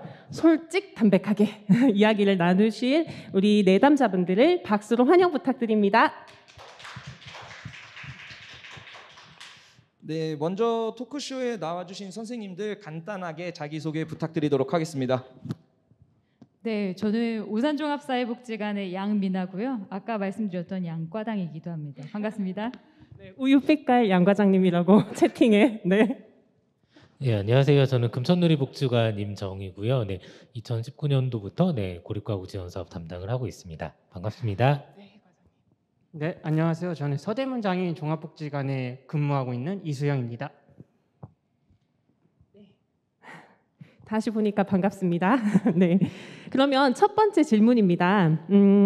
그동안 실제로 이제 저희가 고립가구 사업을 2년간 수행하고 있는데 수행하면서 내가 느낀 정말 이 사업은 이게 가장 큰 의미가 있는 거구나라고 이렇게 느끼고 계시는 그런 부분들은 각자 어떤 부분이 있으신지 궁금합니다. 네, 저는 발굴에 대해서 좀 더 다시 한번 생각해보는 시간이 되었던 것 같습니다. 기존 지원 사업이나 기존 프로그램 같은 경우에는 복지관에 기존에 등록되어 있던 이용자들을 활용해서 진행하는 경우가 많았는데요. 이번 고독사 예방 사업은 발굴을 진행함으로써 새로운 이용자를 발굴하고 새로운 지역 주민을 찾아가는 활동을 많이 함으로써 좀 신선했던 경험이었던 것 같습니다. 네, 아무래도 장복은 함께하는 이제 그 고정 멤버들과 깊은 관계를 맺는 게 익숙하신 곳인데 이제 지역으로 나가서 더 많은 낯선 주민들과 열린 복지관으로서 이 사업을 이렇게 운영하는데 도움이 되었다. 그게 참 의미 있는 것 같다. 네, 그렇게 대답을 해주셨고요. 네, 다음으로. 네, 저 말씀드리면 관계의 가치에 대해서 다시 한번 생각을 하게 된 것 같아요. 오산종합사회복지관에서는 주민활동단을 발굴단, 이음단, 나눔단 3개로 이렇게 좀 구분해서 진행을 하고 있는데 발굴을 하면 생기는 그런 관계들 그리고 당사자 중심의 그 지역 안에서 또 이음단으로 활동하시는 주민 이음단과의 관계 그리고 나눔단이라고 해서 자신들의 재능이나 가지고 있는 장점들을 가지고 나눔 활동을 하시는 나눔단과의 관계 당사자분이 지역사회 안에서 주민과 함께 그렇게 관계가 이어져 가는 모습들을 봤을 때 이 사업 참 가치 있고 의미 있다라고 생각을 하게 되었습니다. 네, 저도 관계 가장 큰 의미가 되는 것 같습니다. 네. 네, 저희는 한 3가지 정도 생각을 했는데요. 첫 번째는 아까 사례 때도 말씀드렸던 저희 지역에 청년 인구가 좀 급증하고 있는데 청년 사업을 좀 공식적으로 기관에서 하게 됐었다라는 것과 그와 더불어 청년을 당사자로 만나는 새로운 경험들을 했었다는 게 좀 의미가 있었고 당사자분들을 생각했을 때는 당사자분들 그 마음 우편함 그 편지에 썼던 내용인데 별거 없었던 하루들이었는데 이 편지 나눔을 하면서 내가 별거 없는 하루가 아니라 별거 있는 하루들을 살았구나라는 이야기들을 좀 해주셨어요. 그런 당사자분들의 변화가 좀 의미가 있었다라고 생각이 좀 듭니다. 네, 한 가지 덧붙이자면 저희도 지역사회 이제 중장년 분들이 굉장히 많이 밀집되어 있는 곳이고 그 일들을 복지관이 함께 해나가야 되는데 복지관 자체의 어떤 규모만으로 진행하기엔 사실 이렇게 조금 지역사회 영향력 있게 한다라고 할 수 있게 진행하기 좀 미미합니다. 예산이나 인력이나. 그런데 이제 이런 지원 사업을 통해서 저희가 좀 파급 있게 영향력 있게 시작을 할 수 있다는 것. 네, 그게 저희도 굉장히 큰 의미가 있었던 것 같습니다. 네, 그러면 다음 질문 넘어갈까요? 네. 2000년도는 보람찬 성과도 그리고 또 쓰라린 실패도 맛보는 시기인 것 같습니다. 그래서 어려움과 잘 되지 않았던 부분이 있다면 어떻게 바꿔나가시려는 시도를 하셨는지 궁금합니다. 네, 저희는 아무래도 청년을 처음 만나다 보니까 아까도 말씀드렸던 것처럼 실무자도 청년이라는 거. 그래서 내가 느끼는 감정과 이런 것들이 좀 힘들어하는 실무자들이 좀 있었고요. 그런 과정에서 이제 좀 개발화된 접근들이 필요했고, 그 과정에 이제 청년 당사자분들의 그런 어려움을 좀 잘 듣기 위해서는 본인이 공개하고 싶은 정보만 좀 공개할 수 있도록 하자라는 생각에 사업 신청서를 이제 당사자분이 직접 기록하게 하는 방법들을 사용을 했습니다. 그리고 또 한 가지는 청년이 복지관을 이용해 본 경험들이 많이 없으셔서 복지관까지 오게 하는 게 사실은 큰 어려움이었던 것 같아요. 그래서 되도록이면은 저희가 외부에 나가는 홍보물에는 고독사, 사회적 고립 이런 단어들을 사용하지 않고 사회적 관계망 조사 내지는 건강한 싱글라이프라는 이름으로 홍보를 많이 진행을 했고요. 그리고 되도록이면 생활서비스 쿠폰을 저희가 성공 경험으로 드리는 과정에서 복지관을 반드시 내방해야만 그 쿠폰을 받으실 수 있거든요. 그래서 그 서비스를 좀 이용을 했고요.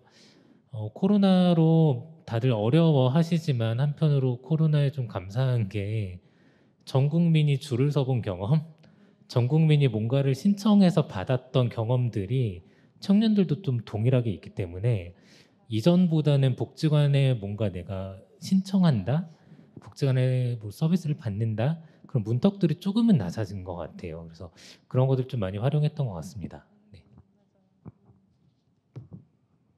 네, 저 같은 경우에는 중장년 분들을 주로 만나다 보니까 아까 발표에서 또 그랬지만 마음문 열리는데 시간이 좀 오래 걸리더라고요. 그래서 마음문 어떻게 열 수 있을까에 대한 깊은 고민이 있었고, 네, 과당하고 다시 일어서고 그리고 다시 두드려보고 다른 방법도 고민해보고 했던 것 같습니다. 두 번째로는 그 당사자분들도 그렇지만 고립 사업을 실제 진행하는 담당자들의 고립을 참 많이 고민되는 부분이더라고요. 자칫 잘못하면 담당자가 고립이 되겠다. 그리고 또 이 사업 자체가 프로그램이어서 단기간에 진행하고 끝내는 사업이 아니라 지속 가능성을 생각한다면 어떻게 씨앗을 심을 수 있을까에 대한 고민들을 많이 했었습니다. 그랬을 때에는 저희 이 사업을 담당하고 있는 담당자뿐만 아니라 담당하는 팀의 협업 그리고 담당하고 있는 팀의 진행 사항들을 기관 전체적으로 초대하고 같이 고민을 나누는 과정, 그리고 이런 고민들 많이 하시더라고요. 다른 기관들 많이 만나보니까 사례팀에서 하세요? 아니면 조직팀에서 하세요? 어떤 팀에서 하세요? 라고 말씀들을 많이 하시는데 벽을 허무는, 팀 간의 벽을 허무는 다양한 고민들을 했던 게 있었고, 그래서 오산종합사회복지관에서는 팀 간의 벽을 허무는데 많은 시간을 투자했던 것 같습니다. 네. 이런 그 조직 재편은 저희들도 했거든요. 이 사업을 시작하는 시점부터 그것을 이제 시도한 그런 기관도 있고, 하다 보니까 이거는 그냥 일반적으로 전형적인 우리의 프로그램 방식처럼 진행하는 것으로는 어렵다라는 것들을 이제 체감하시고 그제서야 이제 조직 개편을 감행하시는 분들도 계시고, 대부분의 많은 분들이 지금 그렇게 하고 계시는 것 같아요. 그래서 아마 그 부분들을 하려는 분들은 좀 많이 고려하셔야 되지 않을까, 그죠? 네, 저희 기관 같은 경우는 오히려 TF 형태로 사업을 시작을 했거든요. 그래서 사례관리팀, 서비스 지원팀, 조직팀에서 각각의 당사자를 만나고 각각의 활동들을 진행을 했는데, 그러다 보니까 사례관리팀에서는 사례관리 방식으로 당사자를 만나고 조직팀에서는 주민조직화 방식으로 고립가구 당사자를 만나는 그런 모습들을 좀 보였었고, 그리고 각각 팀의 팀 과장님들이 있기 때문에 그 안에서의 의사소통과 결정 과정이 이제 기관 전체적인 의사결정 과정으로 가는 데까지 좀 빠른 의사결정 과정들이 조금 부족했던 것 같아요. 그래서 저희가 올해부터 청년동행팀이라고 이 사업을 전담하는 팀을 따로 만들어서 그 팀에서만 이 사업을 지금 담당을 하고 있거든요. 말씀하신 것처럼 기관의 특성, 기관의 경험, 그리고 어떤 당사자를 주요 당사자로 보는지에 따라서 TF 형태 아니면 전담팀 이런 것들에 대한 고민이 반드시 있어야 되지 않나라고 생각이 좀 듭니다. 여기서 방식은 다 다르지만 사실 핵심은 결국 사업의 담당자랑 전담 인력 둘이 할 수 있는 사업은 절대 아니다. 네. 그리고 그렇게 이제 감행을 하면 전담 인력들은 다 나가 떨어질 거예요. 우리 연차도 다 작고, 네, 젊은 신입 사회복지사들인데 열정만으로는 할 수 있는 일이 아니기 때문에, 네, 그래서 뭐 오랫동안 함께 우리가 하는 이제 그 전담 인력과 함께 하고 싶다면 그 부분, 네, 꼭 염두해 주셨으면 좋겠다는 말씀을 전합니다. 네. 네. 저희 어려움이 아직 말 안 했는데 저희 네. 어려움은 저희는 장애인 종합복지관이다 보니까 다른 종합복지관들에 비해서 지역 주민들의 참여가 좀 어려운 실정이에요. 그래서 저희는 지역 조직을 구축하는 데 좀 어려움을 겪었는데 이것의 해결 방법으로는 그냥 일단은 이용자뿐만 아니라 지역 주민을 만나는 것에 두려워하지 말고 도전해야 된다는 점이 있었고, 이용자에 대비하여 지역 주민도 훨씬 더 많이 만나야 된다는 점이 해결책으로 떠올랐습니다. 또한 저희가 이번 고독사 예방 사업이 장애인 복지관이 2개 기관밖에 없는데, 그래서 장애인 특성을 공유하고 사례를 공유하는 자리가 좀 부족했던 것 같아요. 그래서 이제 저희 고립가구 지원 사업이라는 것이 서울시나 전국에서 많은 관심을 갖고 있기 때문에 다른 장애인 종합복지관들도 많은 참여를 해주시면 더 좋을 것 같습니다. 네, 어려움이 항상 많이 동반이 되는 사업인 것 같습니다. 그래서 실시간으로 올라온 질문 중에 하나를 질문을 한번 드려볼까 합니다. 그 장희진님께서 그 거절에 대한 대처 방법, 그리고 마음의 상처를 담당자분들은 어떻게 스스로 회복을 하는지에 대해서 문의를 주셨거든요. 혹시 요거에 대해서 답을 주실 수 있는 분이 조금 계실까요? 네, 거절의 경우가 마음의 상처는 누구에게나 있을 것 같습니다. 네, 당사자분들의 마음문을 두드리는 그 과정, 설레이는 과정 가운데 거절이 꽤 많이 있었고요. 거절의 경험이 저뿐만 아니더라고요. 연대하면서 다양한 기관들과 소통을 많이 하고 그 거절의 경험이 있을 때 어떻게 하면 또 문이 열릴까를 같이 고민하기도 했습니다. 그런 과정에서 마음의 상처도 분명 생길 수 있죠. 그랬을 때는 조직 안에서, 팀 안에서, 그리고 그 슈퍼비전을 구하고, 또 감사한 것은 저희가 서울시 복지재단이라고 하는 중간 지원 조직이 의사소통이 굉장히 활발하게 이루어졌다고 저는 생각을 하거든요. 그래서 이런 고민이 있었을 때 어떻게 하면 좋을까요를 다양한 소통 과정 가운데 문제를 드러내고 고민을 나누면서 이 과정을 어떻게 극복할 수 있을지를, 특히나 우리 또한 고립을 어떻게 탈출할 수 있을지를 자연스럽게 소통을 많이 했던 것 같습니다. 네, 거절을 저희가 사실 청년에 집중하기 전에는 중장년을 대상으로도 했었거든요. 그때 당시 저희 담당 전담 인력이 이제 계속 연락드리면 연락 좀 그만해라, 왜 자꾸 전화하냐, 왜 자꾸 문자하냐, 그만 좀 괴롭혀라라고 계속 거절하시다가 결국에 그분이 마음을 좀 여신 게 저희가 중장년 소일거리 지원 사업을 했을 때였어요. 저희가 소일거리 사업에 참여하시면 이제 그 시간만큼의 리워드를 좀 드렸거든요. 근데 중장년 분에게는 본인이 복지관에 가서 뭔가를 무료로 이용하는 것보다는 내가 뭐 정당하진 않지만 그래도 뭔가 나의 노력을 통한 보상에 대한 것들이 크시더라고요.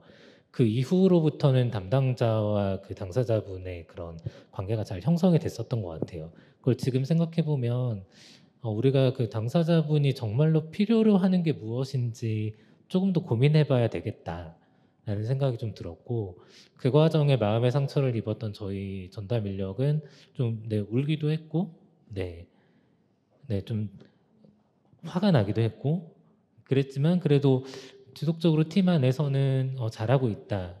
이번에는 다른 걸 구실로 좀 연락드려 볼까? 아니면 복지관에 들어오는 후원품을 구실로 좀 말씀드려 볼까? 이렇게 다양한 제안들을 했던 것 같아요. 네. 과장님이 맛있는 것도 많이 사주시고. 그럼요. 네. 네. 아니, 저는 임정희 과장님 표현에 굉장히 공감이 되는 게, 그 담당자들도 성취의 경험이 생기니까 그 마음의 상처도 스스로 회복도 하더라고요. 그래서 담당자뿐만 아니라 모든 또 사회복지 종사자분들께서도 성취의 경험이 내가 내일을 있게 하는 그런 원동력인 것 같다라는 생각도 듭니다. 저희 전담 인력도 너무 거절만 하시는 분이니까 다가가기가 너무 어려운 거예요. 그분이 너무 고립되어 있고 도움이 필요하다는 걸 알면서도 가면 얼굴조차 쳐다보지 않으시고 계속 거절하니까 언제까지 가야 하나. 저 거절도 당사자의 주체적 표현 아니신가. 그럼 그걸 존중해야 되는 건 또 아닌가라는 마음도 들고요. 또 무섭기도 하고. 네. 그런데 결국 계속 가서 그 이 일자리로 통했듯이 뭔가 한 꼭지가 통하는 그 순간에 마음을 여는 그 경험, 성취의 경험. 그게 결국에는 우리를 끊임없이 힘든 상황에서도 그 경험을 생각하면서 움직이게끔 하는 이러다가 어느 순간 통할 수 있어. 네, 그런 경험이 되게 소진을 예방하고 또 더 나아가게 하는 그런 힘이 되지 않았나 저도 생각합니다. 네. 네, 또 다음 질문 한번 보겠습니다. 네. 보면 우리가 사회적 고립 이렇게 여러 가지 정의가 있는데 각 기관에서는 어떤 분을 사회적 고립이다라고 이제 기준을 세우고 등록하고 지원하고 협력하는지 그런 것들이 이제 궁금하다고 하시네요. 혹시 네. 네, 팀장님. 저희는 처음에 사례 발표 때도 말씀드렸다시피 관계를 주요 키워드로 생각하고 관계망을 주요 키워드로 생각하고 있습니다. 그 장애를 겪음으로써 이혼을 하게 되고 실직을 하게 되고 그럼으로써 친구를 잃게 됨으로써 집안에만 계시는 경우가 많이 발생했는데요. 그래서 저희는 1순위로 관계망을 선정하였고 사례회의 시에도 전담 인력이나 담당자분의 상담 내용을 좀 더 신뢰를 두고 신뢰를 바탕으로 좀 더 역할을 주고 있습니다. 그래서 관계망이 부족한 분들을 발굴하는 것을 목적으로 삼고 있습니다. 네, 저희는 조금은 객관적일 수 있지만 그 OECD에서 나온 그 사회적 관계망 척도를 좀 활용하고 있고요. 이 척도에 관계망이 아무도 없다라고 응답을 하면 최저 점수가 12점이더라고요. 근데 저희는 20점 미만을 고립 위험이 있는 당사자로 좀 보고 있고 20점으로 정한 이유는 저희가 1차년도와 시범사업 기간 동안에 저희가 한 1,600명, 1,700명 정도의 온라인 설문을 했었는데 그때 당시 기준 점수가 21.5점이었어요. 그래서 단순 리워드로 인해서 설문에 참여하신 분들도 있었겠지만 그때 당시에 평균 점수를 좀 고려했을 때 20점 미만이면 고립으로 볼 수 있지 않을까라고 좀 판단을 했고 두 번째 기준은 본인이 느끼는 고립도를 1점에서 10점 사이에서 체크하게 하거든요. 근데 이거는 이제 당사자분 개인이 느끼는 고립 정도를 체크하게 합니다. 그래서 그 고립도까지를 같이 보고 있고요. OECD 그 척도가 20점 이상이지만 내가 느끼는 고립도가 좀 높다라고 하면 저희는 고립의 위험이 있는 당사자로 일단은 보고 지속적으로 만나려고 하고 그 지속적인 만남의 과정은 뭐 생활서비스 쿠폰이나 팀워닝 카드 지원 이런 것들을 통해서 만나려고 노력을 하고 있습니다. 네, 중장년 분들 같은 경우에는 나 도움이 필요해요. 나 정말 절실합니다. 라는 표현을 하지 않으시는 경우가 많더라고요. 그래서 그 처음에 그러한 마음 문이 닫힌 그 상황에서 우리가 어떻게 판단하고 어떻게 기준을 명확하게 할 수 있을까에 대한 부분들을 고민을 하게 됐고 저희 기관 자체적으로는 우리만이라도 기준을 너무 높게 두지 말자, 섣부르게 판단하지 말자라고 이야기를 나눴습니다. 그래서 그렇게 거절하더라도 대신에 주변의 이웃분들께서 또는 이웃 관계 속에서 저분은 정말 어렵고 고립이야라고 하시는 표현들이 있다면 그분들의 이웃들의 말을 믿고 신뢰하고 한번 당사자분의 마음을 두드려보자라고 했었던 것 같습니다. 네, 같은 사업을 하지만 굉장히 기준들이 다 다르죠. 네, 이렇게 그 방금 오 과장님 말씀하신 것처럼, 양 과장님 말씀하신 것처럼, 저 기관에서는 이제 우리가 왜 나다니엘 브레이크 이런 영화를 보면 굉장히 기준만 세분화되고 그 사이에 사람은 없어지고 이런 것들의 우려들이 있죠. 그래서 그런 우려를 범하지 않기 위해서 우리는 어떤 명확한 기준을 갖기보다는 이웃들의 이야기에 귀를 기울이겠다. 네, 그런 이제 기준이 있었고요. 그리고 또 우리 임 과장님 그 기관에서는 객관성을 가진 척도도 있어야 한다. 하지만 그것과 플러스 당사자가 호소하는 객관적이지 않은 주관적 어려움, 그것도 우린 외면해서는 안 된다. 해서 이제 두 가지를 동시에 기준으로 삼고 계셨고, 그리고 우리 이제 그 장복에서 이 팀장님은 이제 당사자와 담당자가 충분한 심층 상담을 하고 그것을 바탕으로 한 사례회의로 이제 그 담당자의 어떤 그 판단이 좀 기준이 되는 거죠. 네, 예, 이렇게 했는데 굉장히 이 과정은 기관이 담당자를 굉장히 신뢰하고 있다. 네, 이렇게 저는 네, 믿어줘서 되게 좋은 것 같고요. 네, 그렇지만 그 과정에서의 어떤 조금 어려움 같은 것들이 있으실까요? 일단 사례를 진행할 시에는 일단 그 대상자와 만났던 사람의 의견을 중시하는 경향이 엄청나게 크고요. 그래서 기관에서도 저희를 신뢰해 주시고 저희가 하는 말에는 뭐 못 믿는다, 그거 거짓말이지 않느냐 이런 말씀은 절대 안 하시고 이제 저희의 판단 하에서 관계망을 조사할 수 있도록 많은 역량을 주시는 것 같습니다. 네. 저희 기관 같은 경우에는, 기관은 아니고 저의 개인적인 생각으로는, 제가 이제 고립가구를 만났다라고 했을 때 이렇게 1대1로 상담을 하다 보면 고립가구구나, 이제 얼른 들어가서 회의해서 지원을 해드려야겠다라는 이제 생각을 하고서 이제 기관에 들어가서 이제 상담지나 뭐 이런 것들을 쓰고 이제 회의를 하다 보면 종이에는 제가 느꼈던 그 고립에 대한 감정들이나 이런 게 조금은 덜 담기는 것 같아요. 그래서 아무래도 좀 직접 뭐 다른 기관에서는 담당자의 주관도 되게 중요하다고 하지만 어쨌든 그거를 녹여낼 수 있는 것도 저희의 임무가 아니지 않을까라는 생각을 한번 해봤습니다. 네, 근데 그게 되게 어려운 일 같아요. 저희가 뭔가 상담을 하고 거기서 느껴지는 그런 고립에 대한 것들이 실질적으로 문서로 작성하는 과정에서는 그게 너무나 잘 드러나지 않기 때문에, 하지만 또 한편으로는 그렇게 객관성 있는 문서가 있지 않으면 사실 이 지원에 대한 뭐 정당하냐 이런 것들에 대한 답변을 제대로 할 수 없고, 그래서 저는 기관에서 적어도 그 상담을 진행하는 실무자를 신뢰하기 어렵다면, 네, 신뢰하지 않는 일은 없겠지만, 네, 그러면 그 서비스 유무를 결정하는 그 회의에 들어오는 그 회의 구조 자체를 조금 더 신뢰할 수 있는 그런 구조를 만들면 어떨까. 저희는 저희 팀 회의를 통해서 서비스를 선정하거나 결정을 하거든요. 근데 그것들을 기관에서 충분히 신뢰해주고 계시고, 그 과정 안에서 저희도 최대한 느꼈었던 고립의 감정들, 그런 것들을 잘 공유하고, 한편으로는 객관성을 가지고 보고 있는 직원들도 있고, 그런 것들이 좀 잘 조화가 되어야 될 것 같다라는 생각이 좀 들었습니다. 저도 공감하는 부분인데요. 이게 아까도 말씀드렸던 팀의 구분이요. 그 사례관리팀에서 사례관리 업무를 주로 하셨던 분들의 기준, 서비스 제공 업무를 주로 하셨던 분들의 기준, 조직 업무를 주로 하셨던 분들의 기준, 그런 각각의 기준이 고립가구를 바라보며 고립이다 아니다에 대한 기준을 판정하고 판단하는 것이 굉장히 어렵더라고요. 그래서 그 어려운 가운데 조직 안에서 소통 구조나 개방형 대화를 하면서 그 기준으로 기관 자체적으로, 지역 자체적으로 어떻게 세울 것인가에 대한 고민도 같이 하면 좋겠다라는 생각이 듭니다.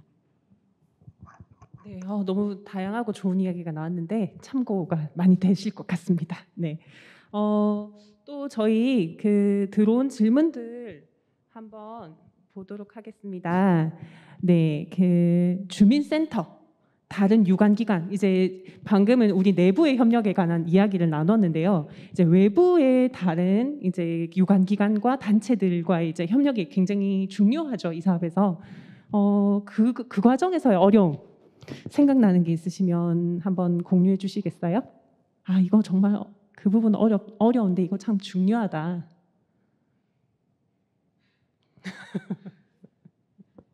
네, 우선 저희는 지역에 이제 정신건강복지센터랑 사례를 좀 주고받았던 경험들이 있는데, 그 안에서는 이제 저희가 청년 사례를 조금 의뢰드렸을 때, 네, 조현병 내지는 우울감이 너무 심한 청년들도 가능한지 그런 것들 좀 여쭤보시기도 하셨고, 반대로 이제 저희가 상담을 하면서 약간 자살 사고가 있으신 분들을 정신건강센터에 좀 의뢰하기도 했는데, 이 사례를 바라보는 두 개 기관의 입장의 차이일 수도 있는데 자살 고위험군 같은 경우는 자살 상담으로 예, 긴급하게 진행이 되더라고요. 그러면서 이제 전화 상담들이 이루어지는 과정에 오늘은 자살에 대한 생각이 있으셨는지, 구체적으로 시도를 하셨는지, 계획이 있으신지 이런 것들을 너무나 적극적으로 여쭤보니까 당사자분에 따라서는 나는 지금은 그 생각을 하고 있지 않은데 그것들을 물어보니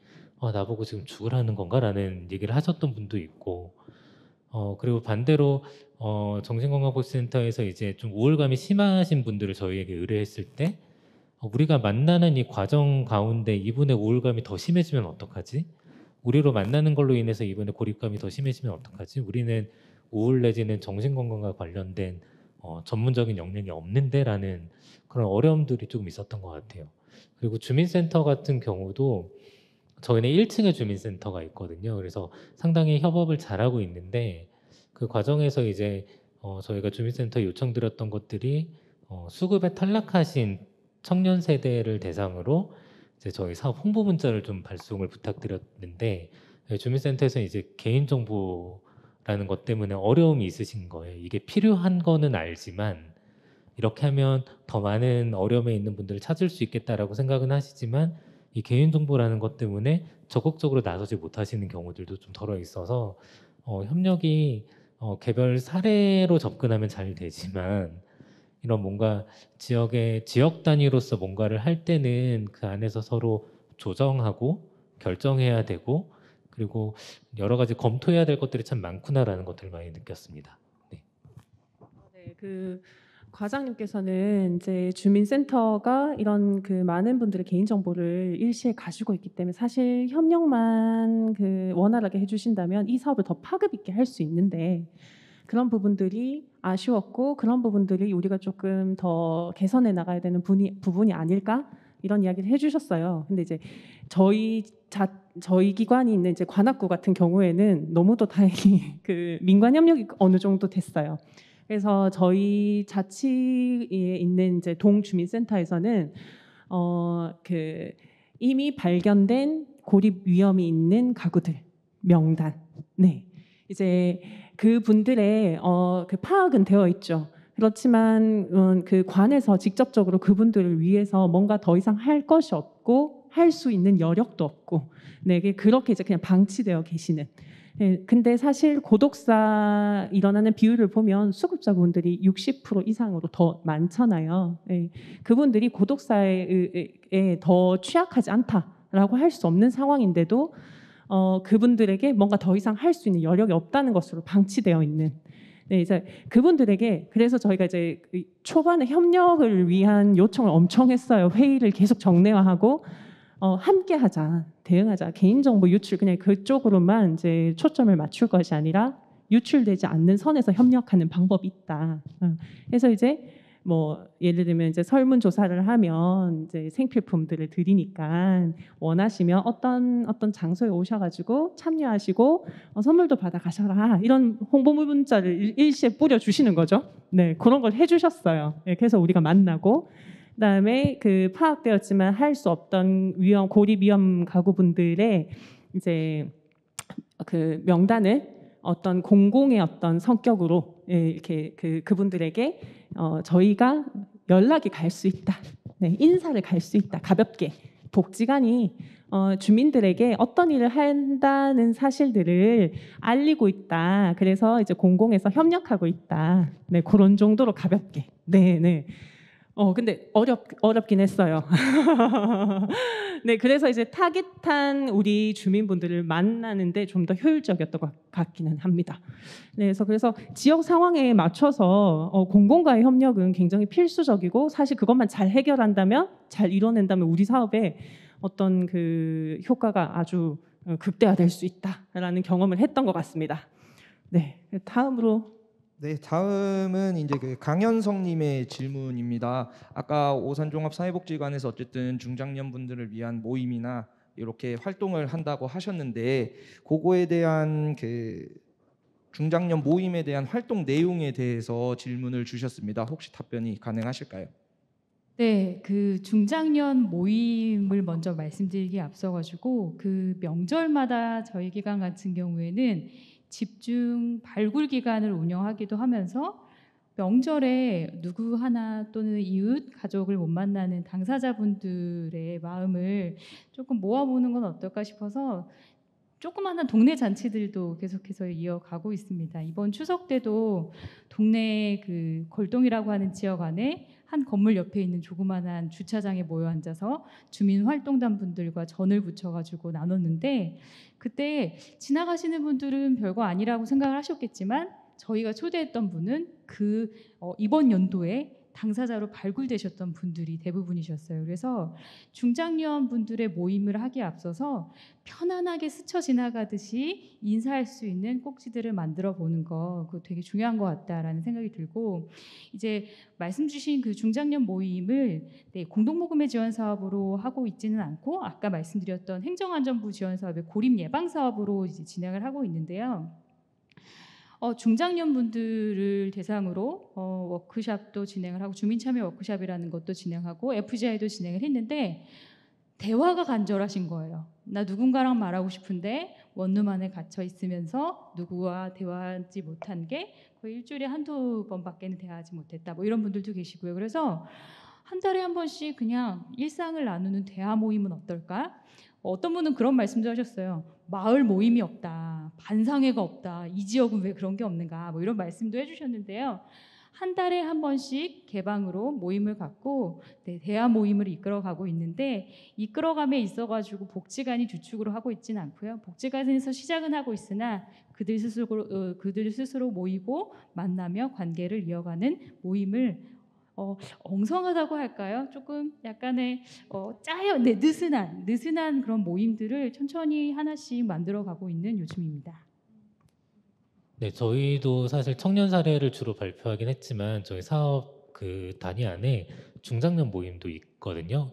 우루사라는 모임이고 우리 동네 두루 만나는 사이라는 의미를 가지고 있습니다. 이 사업은 저희 팀에서 하고 있지는 않고 이제 마을 돌봄팀에서 담당을 하고 있는 사업인데 중장년 1인 가구 남성분들 모임이에요. 그래서 여가 활동 모임으로 열린 모임으로 좀 진행이 되고 미니 체육 대회, 뭐 안양천 자전거 타기 이런 활동들은 누구나 참여하실 수 있도록 좀 열어두고 있고 그 과정에서 참여하신 당사자분들 중에 고립의 위험이 있으신 분들은 저희가 따로 상담을 하고 있습니다. 그리고 올해 특히 우루사 활동에서 조금 변화를 준 게 이분들이 좀 지속적인 사회 활동에 대한 욕구들이 있으셔서 올해는 지역에 있는 그 도배 기술을 가지고 있으신 분과 함께 도배 기술 교육을 좀 진행을 했어요. 그래서 모금의 지원금으로 지역에 있는 원룸 하나를 보증금 없이 좀 싸게 빌려서 모금의 지원금으로 월세를 좀 충당을 하고 그 안에서 도배 기술을 가지신 지역 주민이 중장년 남성분들과 함께 도배 기술을 가르쳐주는 모임들을 좀 진행을 했고 그 모임이 어느 정도 이루어진 후에 이제 그 교육에 참여하셨던 남성분들이 저희 기관에서 하는 주거 개선 활동에 이제 도배를 도와주러 사회 활동을 좀 시작을 하셨고 이게 내년에도 아마 이 도배 활동들은 좀 지속이 될 것 같아요. 그리고 우루사 활동도 지금처럼 좀 열린 모임으로 지역에 저는 중장년 남성분들이 보물찾기에 그렇게 열광할 거라고 생각을 못했는데 지난 화요일, 지난 금요일인가 보물찾기 했었거든요. 근데 40명인가 오셨대요. 그리고 이게 어느 정도 몇 번 하다 보니 한 분이 2개 이상의 보물을 가지고 있지 않는 게 약간 룰처럼 돼서 내가 3개를 찾았는데 이 사람한테 내가 하나 양보했어 이런 것들을 좀 자랑하고 계시고 그 과정 안에서 뭔가 좀 활기찬 하루를 좀 보내시는 것 같아서 그런 모임들도 같이 진행을 하고 있습니다. 보물찾기 저희도 한번 해봐야겠는데요. 네.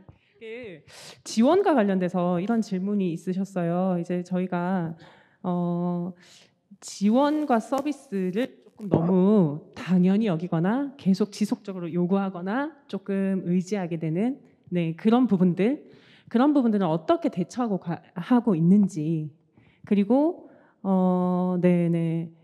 그런 부분들에 대한 이야기들이 지금 비슷하게 몇 분께 올라오고 있어요. 예.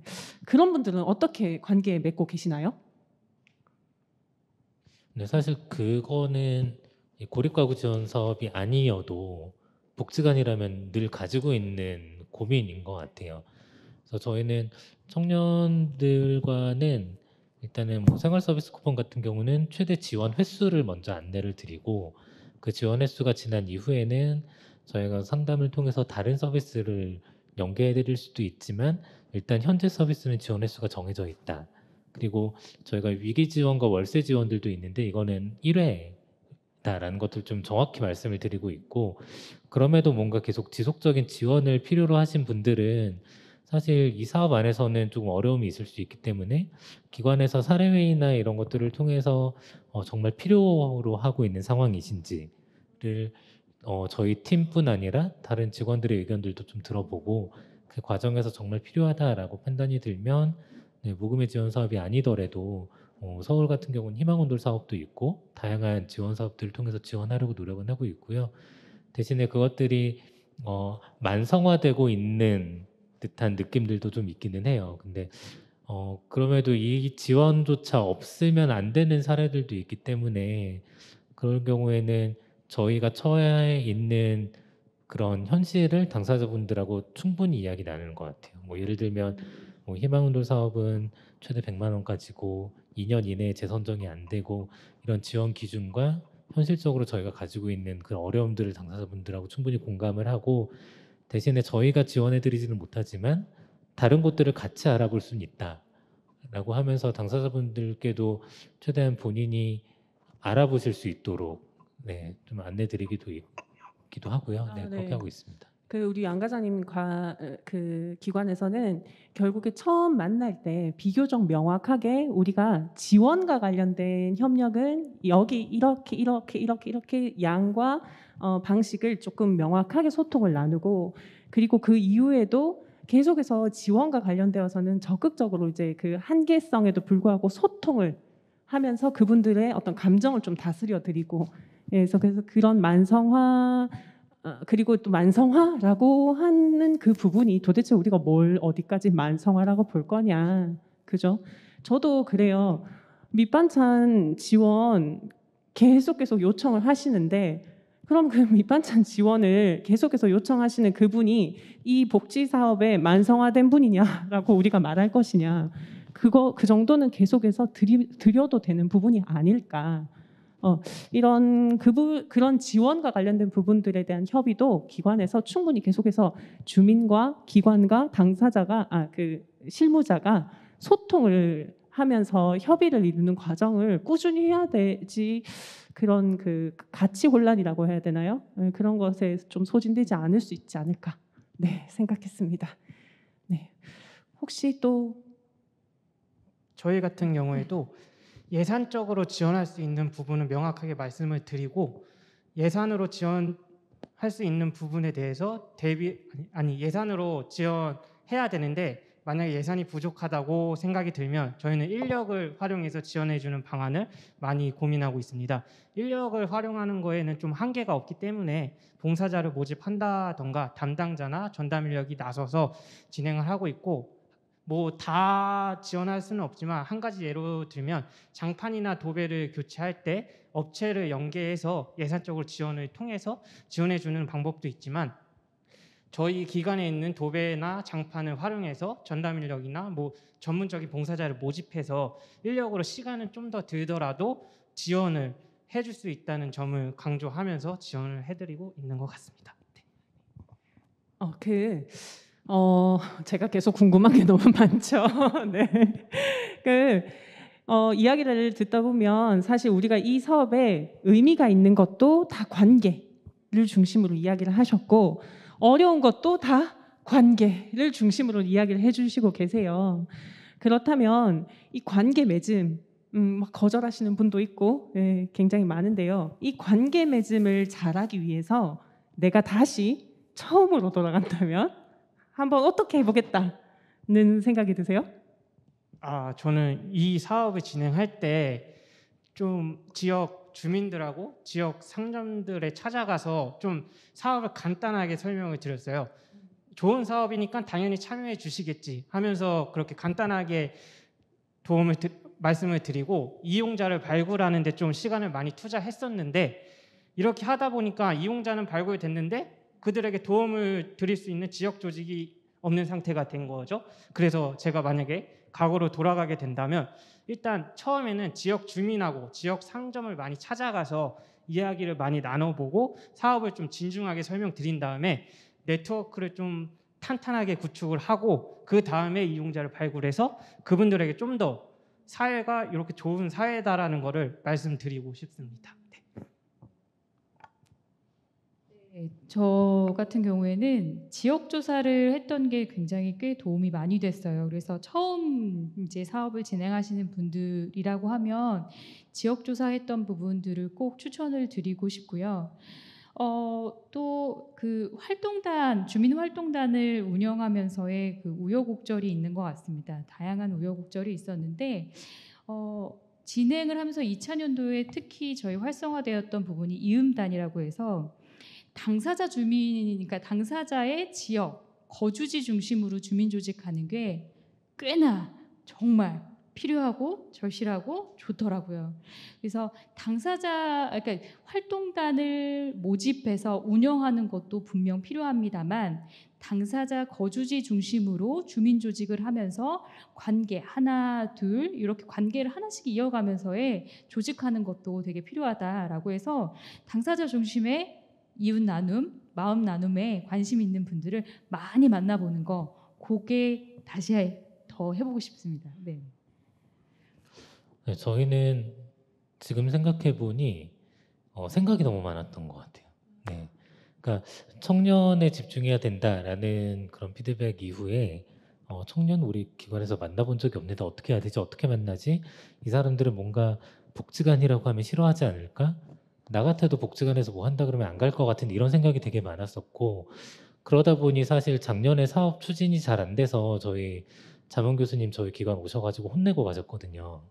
근데 이번에는 오셔서 칭찬해주고 가셨어요. 근데 그 과정이 사실 그때 이후로 뭔가 좀 시도해보자, 안 되더라도 해보자, 일단은 먼저 해보자라는 생각들이 많았던 것 같고, 그래서 온라인 홍보도 해보고, 그래서 당근마켓도 활용해보고, 저는 당근마켓에 연령대를 설정해서 노출된다는 거를 이번에 처음 알았거든요. 그래서 저희 직원들이 20대랑 30대로 설정해서 올렸더라고요. 그래서 어차피 과장님 못 볼 거예요 라고 하긴 했는데, 네, 그런 것도 좀 시도해보니까 알게 된 거고, 그래서 사실 기관 안에서 어느 정도 협의만 된다면 실패하는 것에 대한 인정을 충분히 있었으면 좋겠다. 그래서 뭐라도 먼저 시도해보면 좋겠다. 시도해봐야 뭐가 잘 되고 뭐가 안 되는지 알 것 같더라고요. 근데 저는 처음에 시도하는 것을 너무나 좀 두려워해서 머뭇거리지 않았나? 그런 생각을 좀 해봅니다. 저도 정말 공감하는 부분은 실패에 대한 것들을 경험해보면서의 성공이 생기는 것 같고요. 특히나 관계라는 것이 그런 쌓이는 게 단기간에 되지 않더라고요. 정말 단기간에 되지 않는데 그거를 계속 두드림이 필요하다라는 생각이 들고, 저는 그 금천누리 우리 임 과장님의 말씀이 되게 또 이렇게 여운이 남는 게, 오산종합사회복지관에서 고독사 제로연대를 운영하고 있는데 최근에 제로연대 회의 때 청년의 어떤 자살 시도 그리고 청년의 고립의 위기가 계속해서 증가되고 있다라는 말씀을 주셨어요. 그래서 금천누리의 이런 다양한 실패의 경험이나 그런 다양한 경험들이 저희에게는 또 되게 빠르게 갈 수 있고 또는 그런 노하우를 알 수 있는 기회가 되지 않을까 싶어서 조만간에 기관 방문도 가려고 합니다. 네. 네, 저희도 사실 오늘 자리를 통해서 최근에 이제 경계성 지능을 보이는 청년 사례들이 한두 사례 좀 오고 있거든요. 근데 그 과정에서 뭘 어떻게 해야 되는지 너무 많은 고민들이 있는데, 오늘 마침 또 장애인복지관 저희 팀장님 계시기 때문에 저희도 조만간 장애인복지관을 한번 가보도록 하겠습니다. 네. 관계를 잘하기 위해서는 우리끼리의 관계도 중요하군요. 네.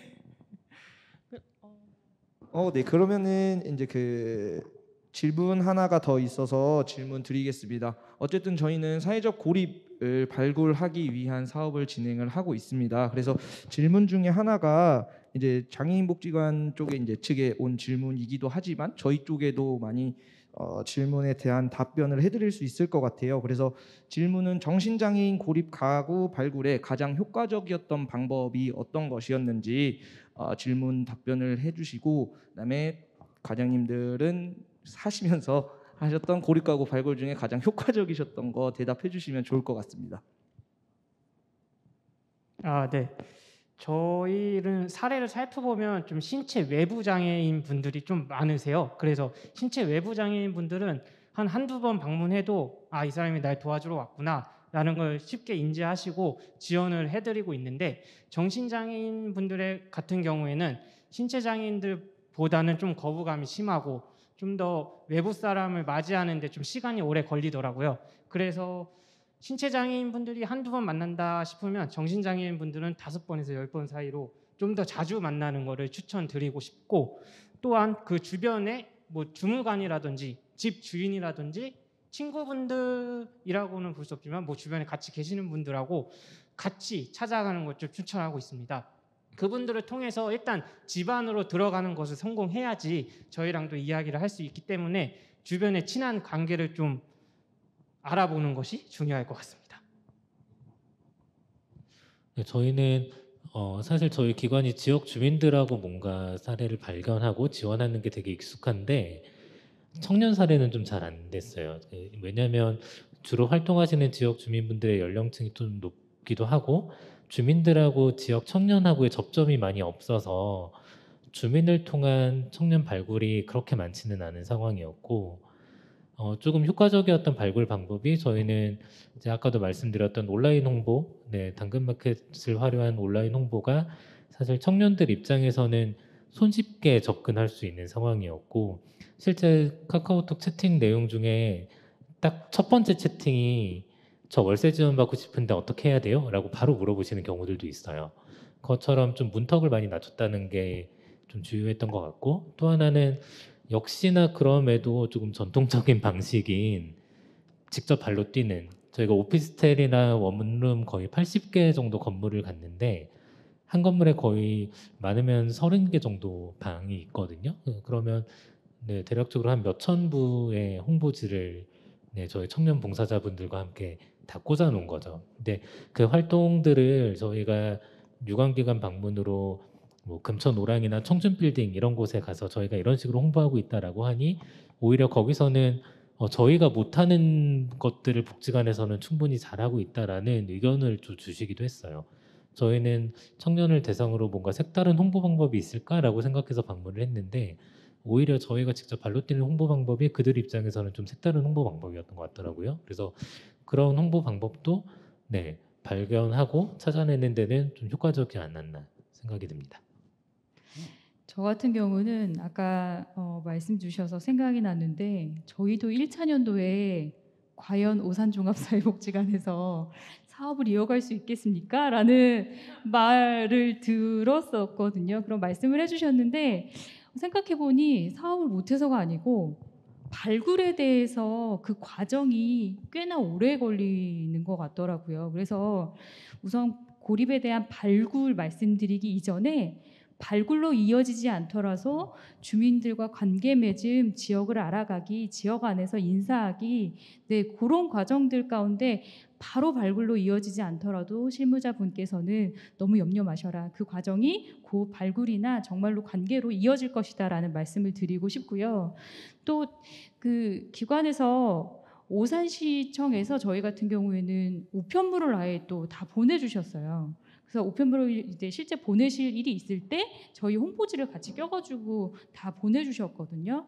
그 부분이 또 이제 도움이 많이 됐고, 두 번째로는 동행정복지센터에서 긴급 지원을 받으시는 분들에게 홍보를 즉각적으로 또 해주셨어요. 그래서 그런 부분도 긴급 지원이 중단되고 끊기고 났을 때, 중단됐을 때 이후의 과정 가운데 고립의 위기가 있을 경우 오산복지관을 기억하시고 연락 주시는 분들도 계셔서 민간 협력에 대한 부분도 도움이 될 것이다라는 생각이 듭니다.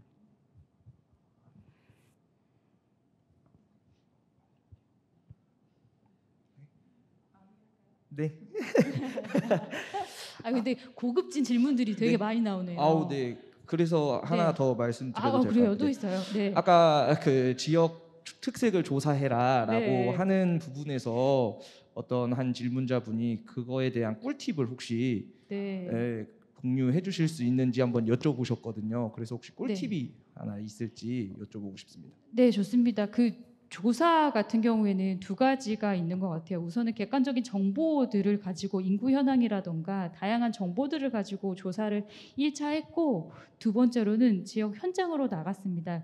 현장을 가서 1대1로 주민들을 만나면서 이 지역은 어떤지, 이 지역에서 고립이란 어떤 것인지, 주변 분들은 어떤 분들을 주로 만나시는지 조사를 이렇게 진행을 했는데, 두 가지를 병행했을 때 도움이 꽤 크더라고요. 그리고 아까도 말씀드렸듯이 객관적인 그런 정보를 조사하는 부분뿐만 아니라 그 실제 주민들을 만나면서 두 가지 1대1로 인터뷰하면서 조사를 했기도 했고, 두 번째로 아예 실태 조사, 설문지를 가지고 조사를 했을 때 설문지와 관련돼서는 민관 협력으로 같이 했거든요. 그래서 동과 함께 하는 것도 도움이 될 것 같다라는 생각이 듭니다. 네, 답변 감사합니다.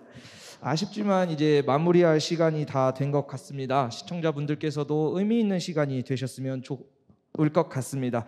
마지막으로 이제 고립가구 사업을 준비하거나 진행하고 있는 분들께 응원의 한마디를 전하며 이 시간을 마무리하고자 합니다. 혹시 어떤 응원의 말씀을 해주실 수 있으실까요? 아까 뭐 얘기했는데 담당자가 되지 않았으면 좋겠습니다. 담당자와 팀이 고립되지 않았으면 좋겠고, 기관이 고립되지 않았으면 좋겠습니다. 지금 사업을 진행하고 있는 20개의 기관들은 마음 그리고 소통이 열려 있다고 저는 생각합니다. 그럼 고민이 되실 때, 고립 사업을 진행하시면서 고립에 대한 궁금함이 있으실 때 언제든지 연락 주시고 소통 계속 이어나가면서 고립되지 않는 방법을 같이 찾았으면 좋겠습니다. 감사합니다. 네, 저도 비슷한데요. 일단 같은 고민 그리고 같은 어려움을 겪고 있는 많은 사람들이 있고, 그중에 나의 처지를 잘 공감할 수 있는 한 사람은 분명히 있다. 근데 그게 선행기관으로 볼 수 있는 지금 사업을 수행하고 있는 기관일 수도 있지만, 어딘가에는 같은 고민을 가지고 지역 안에서 너무나 힘들게 혼자서 뭔가 해보려고 하는 지역 주민이 있을 수도 있거든요. 그런 분을 한번 찾는 게 정말 중요할 것 같다라는 말씀을 드리고 싶습니다. 네, 저는 그 고독사 예방 사업을 준비하시는 분들이나 지금 진행하고 있으신 분들, 미래에 관심 있으신 분들이 한 발자국을 띄임으로써 지역사회 그리고 사람 한 명을 살리는 힘이 발휘된다고 생각합니다. 함께 화이팅했으면 좋겠습니다. 네. 주저하지 않고 만나자. 네, 그리고 의심하지 말고 협력하자. 담당자가 고립되지 않도록 서로 좀 격려하고 공유하자. 네, 이런 응원의 한마디 나눠주셨는데요. 오늘 이 경험들이, 이 사례 나눔들이 지금 시청하시는 여러분에게도 사회적 고립 가구에 대해서 다시 한번 생각하고, 그리고 또다시 힘을 얻고 나아가는 그런 시간이 되었기를 바랍니다. 네, 이것으로 마치겠습니다. 감사합니다.